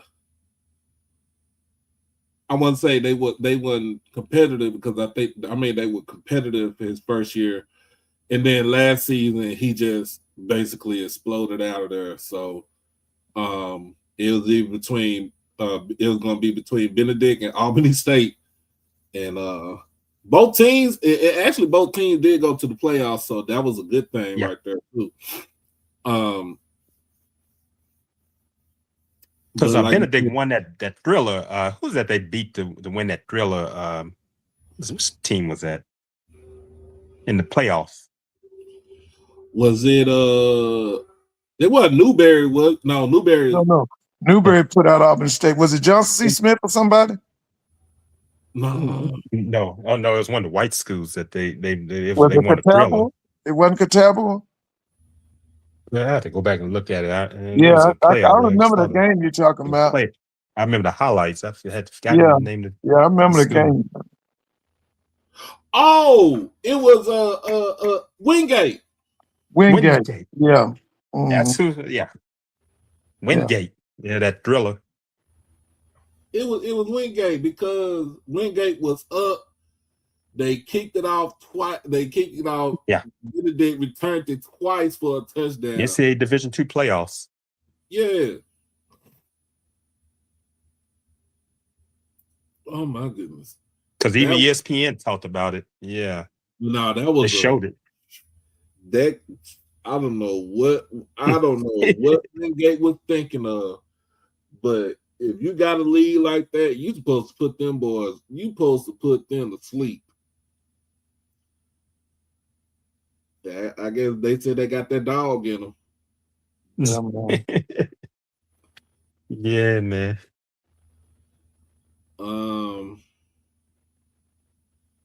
2025 NCAA Football Super Region 2, second round.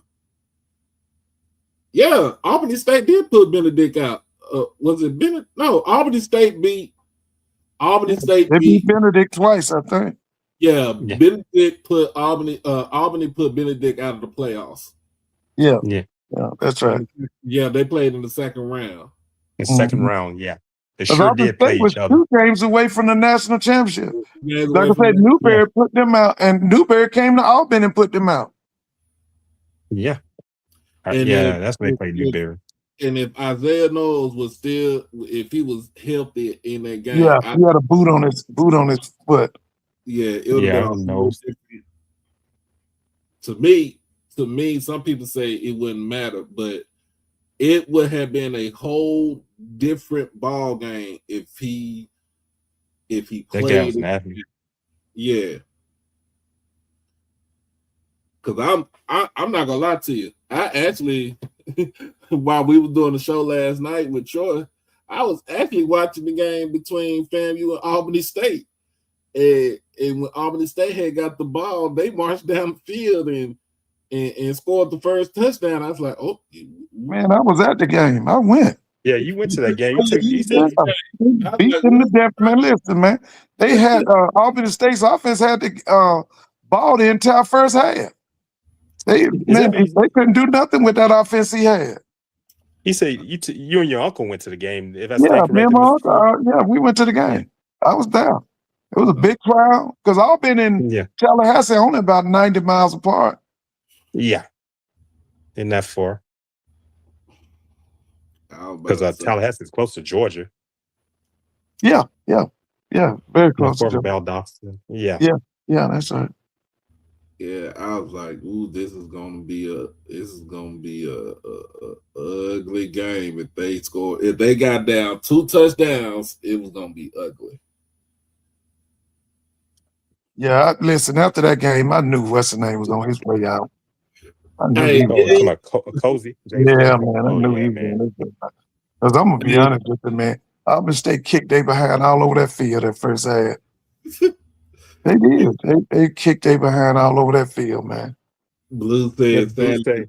the D2 playoffs is the Fair State Fair Invitational." State Invitational. Yeah, Yeah, seemed that way, Blue. yeah. Man, I thought Well, about Fair State quarterback finna get $5 million at Ole Miss this year, ain't talking about Chambliss. Yeah, Mhm. isn't he from Fair State? Yeah, he Yeah, came from Fair State, won back-to-back national championships. Yeah, that's what I'm saying. He finna get $5 million. Yeah, and they beat the. I remember. Yeah, I remember that was. Yeah, no, he won before then, and I know they won We back to saw back. him I beat know. Valdosta State with Tremaine Jackson. I Yeah, they sit beat there and watch Valdosta that State, game. and then he was that was gone him. He was on that, so he was the quarterback on that team.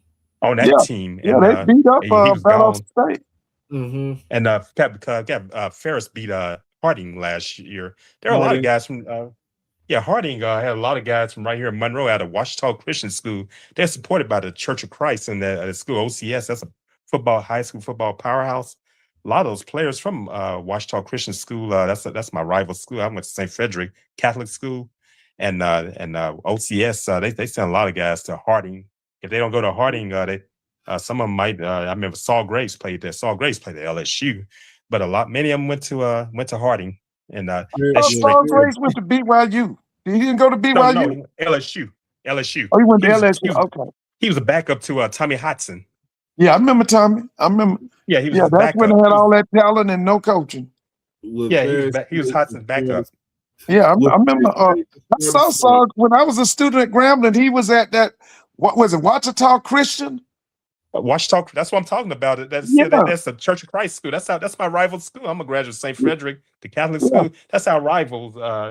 Because he went to LSU, and they went undefeated and won the state championship in '85. I Yeah, was he's about to now a say surgeon because around here in Monroe. Saul and them came to Grambling and played Walter Dean them at Walter Dean, they Grambling played Stadium. against each other. I Yeah, remember that, and yeah. I and was at the game. yeah, he's a surgeon here in Monroe at St. Francis Oh yeah, Medical Center. he could throw that football now. He could He throw could it. do it. That's, Yeah. I remember Saul Gray. I thought he he's went to still around here. BYU, man. He did surgery with my grandmother when she was living. He did her surgery, and yeah, he's a surgeon at St. Francis Medical Center. Yeah. We used to always see LSU and we'd be like, look at all them players. And And no them coach. good coaches. They They were had horrible. Early Holloman, Oh Mike no, they had Mike Archer. Archer. Mike Archer was there when they were. Uh, Yeah. that old man was good, but he left and went to Bill the pro. Arnsparger. Yeah, Bill Arnsparger. Arnsparger. He was real good. But then Yeah. after him, it was nothing but some duds, bro. Mike Archer, Curly Hallman, they were all. Yeah, they were duds. All of them Wait a were minute, duds. Curly Hallman coached that. He was at did he Southern coach Miss. at He LSU? was at Southern Miss, and he took the LSU job at the LSU 1990 season. Huh? Yeah, 1990 when he became head coach of LSU. Yeah, I remember all them dudes, man. Because they had Brett Favre was there. That was his Then they team. brought in Jared Donato. They Yeah, brought in Jared Donato came after down there too. Jared Donato, because Donato came Jared from came from Vanderbilt. Vanderbilt. Yeah. Hmm. Yeah. I remember all them, man. I'm telling you, man, when I was at Grambling, we would be watching them on TV, man. And we like, all And this they were horrible. talent LSU got. LSU had that talent. I and heard horrible. about LSU being terrible until Oh, they were, man. I was hearing this. Hey, I saw people be able talking about LSU's talent. No, they were not winning championships. They were horrible. They gonna honor LSU's gonna honor Burt Jones this year too. See, when I was a Burt kid, Jones still lives he still lives on Ruston. yeah, we He used to lives in pull Pittsburgh. for Burt Jones. He had a cousin. That's when LSU was all white. It wasn't no black. The only black players Yeah. you would see in SEC back then would be like Vanderbilt and Tennessee might have one or Tennessee. two.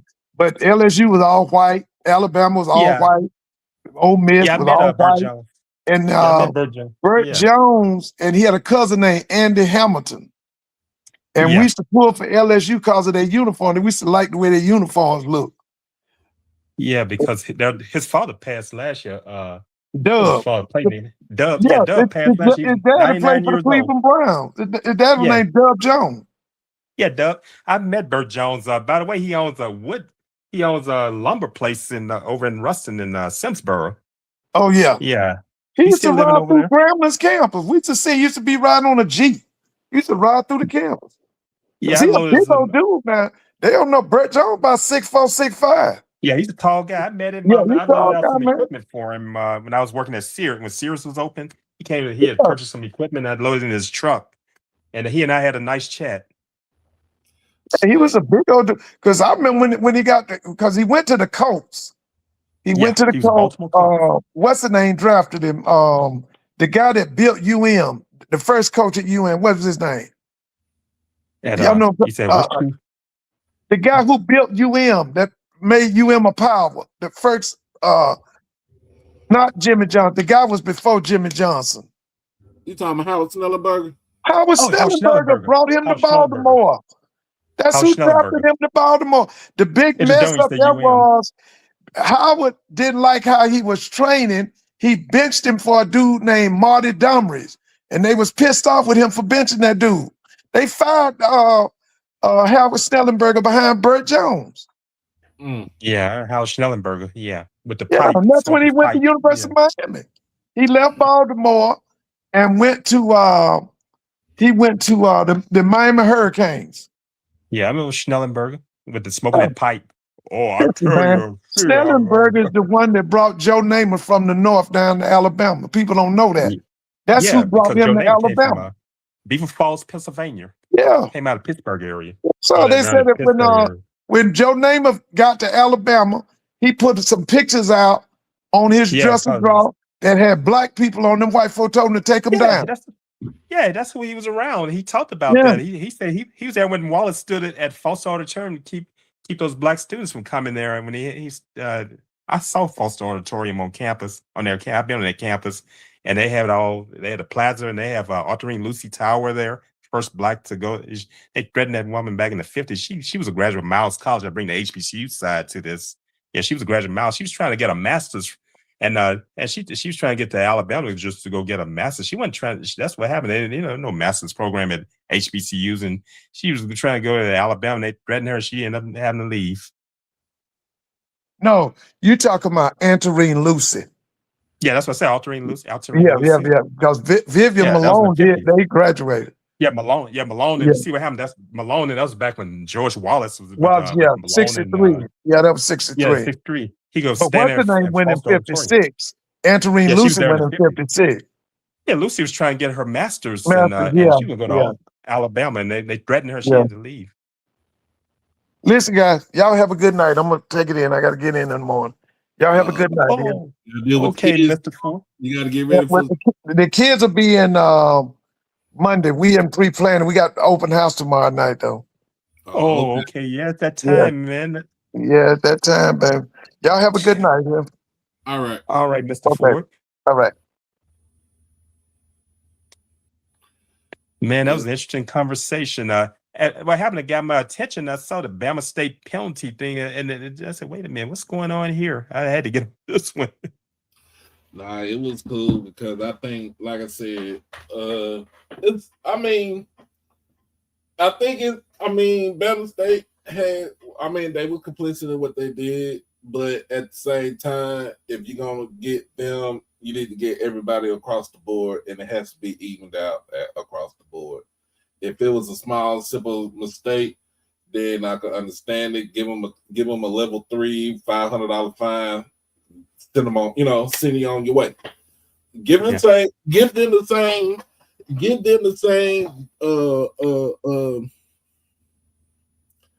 penalty that you gave Arizona. Yeah. So if you do the same penalty that you gave Arizona, shoot, it wouldn't be no issue. The issue is that the way that the NCAA is punishing Alabama State, it doesn't fit the crime as far as what Arizona went through also. So, yes. So that's why I'm like, that's the reason why That's the reason why Bama State is upset, because of to the fact that if you give them a $500 fine, give us the same number too. Make fair is fair. Yeah, man. And Mr. Ford, and I'm glad Mr. Ford, I was going to ask you that question, but Mr. Ford took care of that question. I was going to ask you, does it still make them eligible for the if they happen to make it to the Celebration Bowl, and you answered it? I was going to ask him. Celebration Bowl because it happened. The thing is, it happened in 2019, and if they figured this out in 2019, then they should have took care of that before E-Rod during that time. During that time, they should have took care of it when Coach Hill, Don Hill Ellie, was at school. So it's one of them things where it's like damned if you do it, damned if you don't. Yeah. But man, so much is happening. So much is happening in these streets. Yeah. But I know I'm not gonna be on tomorrow because I have to work late tomorrow. Oh man, I understand. But you have to. They said to keep. They said you had to keep food on the table and everything else, man. Yeah. Hey, that's understandable. I watched you all last night on there in that discussion. That's why I laughed at Marlo talking about the six MEAC schools. He made a great point. No. There's only 6 of them. Like it ain't like that's what Marlo took me the way he said it. Oh boy, he's right. Oh man. Yeah, he has a point. It's 6 of them. It doesn't take long. That's why they had the when the pivot was there, they had him by threes there in the Ravens locker room. Mm-hmm. And that took care of everything right there. All you do is you talk to the commissioner and then talk to the coaches by threes, and that was it. All done in 2 hours. Yeah. Yeah. But let's see. Okay, so I gotta go to the podiatrist in the morning. Just check on the feet. Okay. I mean, nothing serious, just doing a good old foot check. My mother had to.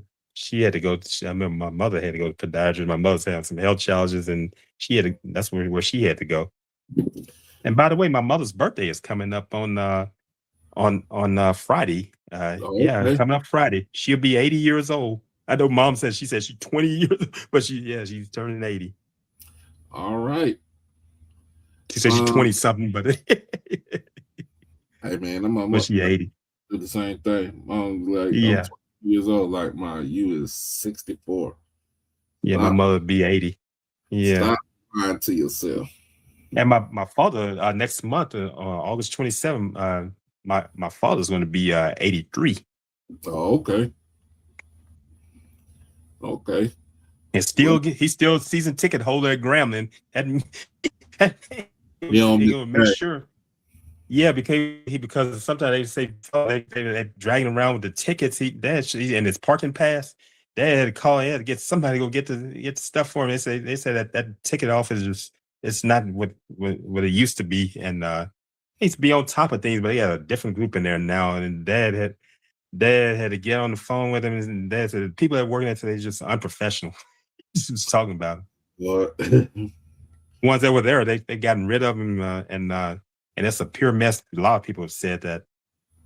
And I'm not bashing Grambling or anything, but I'm not bashing the schools, but it's the kind of people you're having there now. That's what's happening at many of these places. Bama and now State we had this AI school. Yeah, Bama State will be able to participate in the postseason, or if they get to the Celebration Bowl, they are able to participate. This was a small clerical issue, statistical clerical issue, but at the end, you said something. At the end of the day, it's like I said, it's the hypocrisy of the NCAA. Give school this small fine, but you give this school this big fine, put them on probation, and they gotta pay 1% out of their their athletic budget, which I don't think that should be. That should happen. So if I'm Alabama State, I'm sending them motherfuckers to I'm going to sue the NCAA. That's harsh. That's I think real. a Power 4 school is going to pull away from the NCAA. I think that's what's about to happen. I can just see it heading that way. Well, it is what it is. I think they pulled away from them. They digging their own grave. So, Yeah. But other than that, man, let me get on out of here. It was nice having y'all on here as always. Man, it was great conversing with you. 3 years probation. Nothing serious. No post. I mean, they still get to go to a postseason. They still get to participate in a postseason. Just that's 3 years probation. That's it. Hey, Doc. Before you leave, we were talking about Tuskegee. This dress code they have there. Do you think that's going to be a requirement at the football games? They dress up to go to the Tuskegee football games there in the shed. I don't think that would be a requirement. I just think that it would be more them during on campus during school time. During school time. Other than that, I don't think it should affect them after, like, when they finish with their classes and stuff like that. Oh, okay. Because once you done, like, once you done, I'm done. I'm the business type clothes, and I'm putting on some regular clothes. But at the end of the day, they still don't want do-rags and bonnets and all that. Walking around the campus and stuff like that, because it's still, you are, in a sense, you are a reflection of your family, of the family. But you are also a reflection of the university. Yeah. Oakwood University, 7-day Adventist school. Like I tell people, I say that's one school that you're not going to see no Greek-led organizations when they count. They're about 7-day Adventists, Sabbath day, I think Friday and Saturday. And, that's what Brian McKnight went to school. He got kicked out of there. Him and his now ex-wife, they were dating during the time he was in her room. They were not doing anything, but the fact that the opposite sex was not supposed to be in each other's rooms, they got expelled. But it takes 6, they graduated. And by the way, the guy that's the chaplain for the U.S. Senate, the black guy you see with the bow tie on, Barry Black, retired Navy officer. He's a graduate of Oakwood University. He's a 7-day Adventist minister. Oh, okay. Yeah, Barry Black. Clifton Davis. Don't forget about Clifton Davis on the Beyond the Gates now. He was a 7-day Adventist minister. He went to school at Oakwood. Little Richard went there. Yeah, that's one school that people don't talk about, but they're very strict. They like Brigham Young University with their policies. They don't play. They look at your attire and everything else on that campus. It's all about you fulfilling the teachings of the founder, Ellen White. That's what they're about. And they're strict. They'll kick you out of there. Yeah, we should see what's going to happen with that. But other than that, everybody, we'll be back on I'll be back on Friday.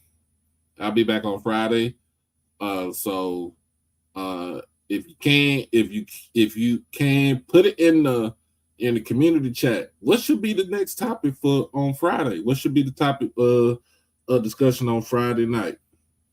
Put it in the chat, put it in the community chat. Good, we need Jesus. But as always, y'all be blessed, y'all be safe, hug your loved ones, love on your loved ones. Always crash out kids and beat them out the penitentiary. And if anybody got something to say to you, just tell them this.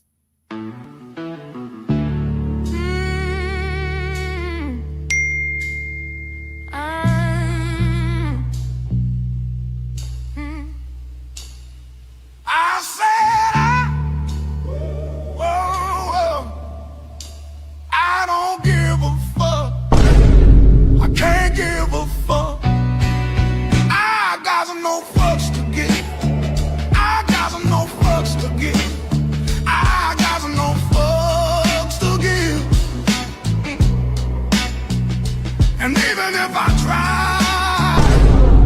this moment that you did. You need to leave!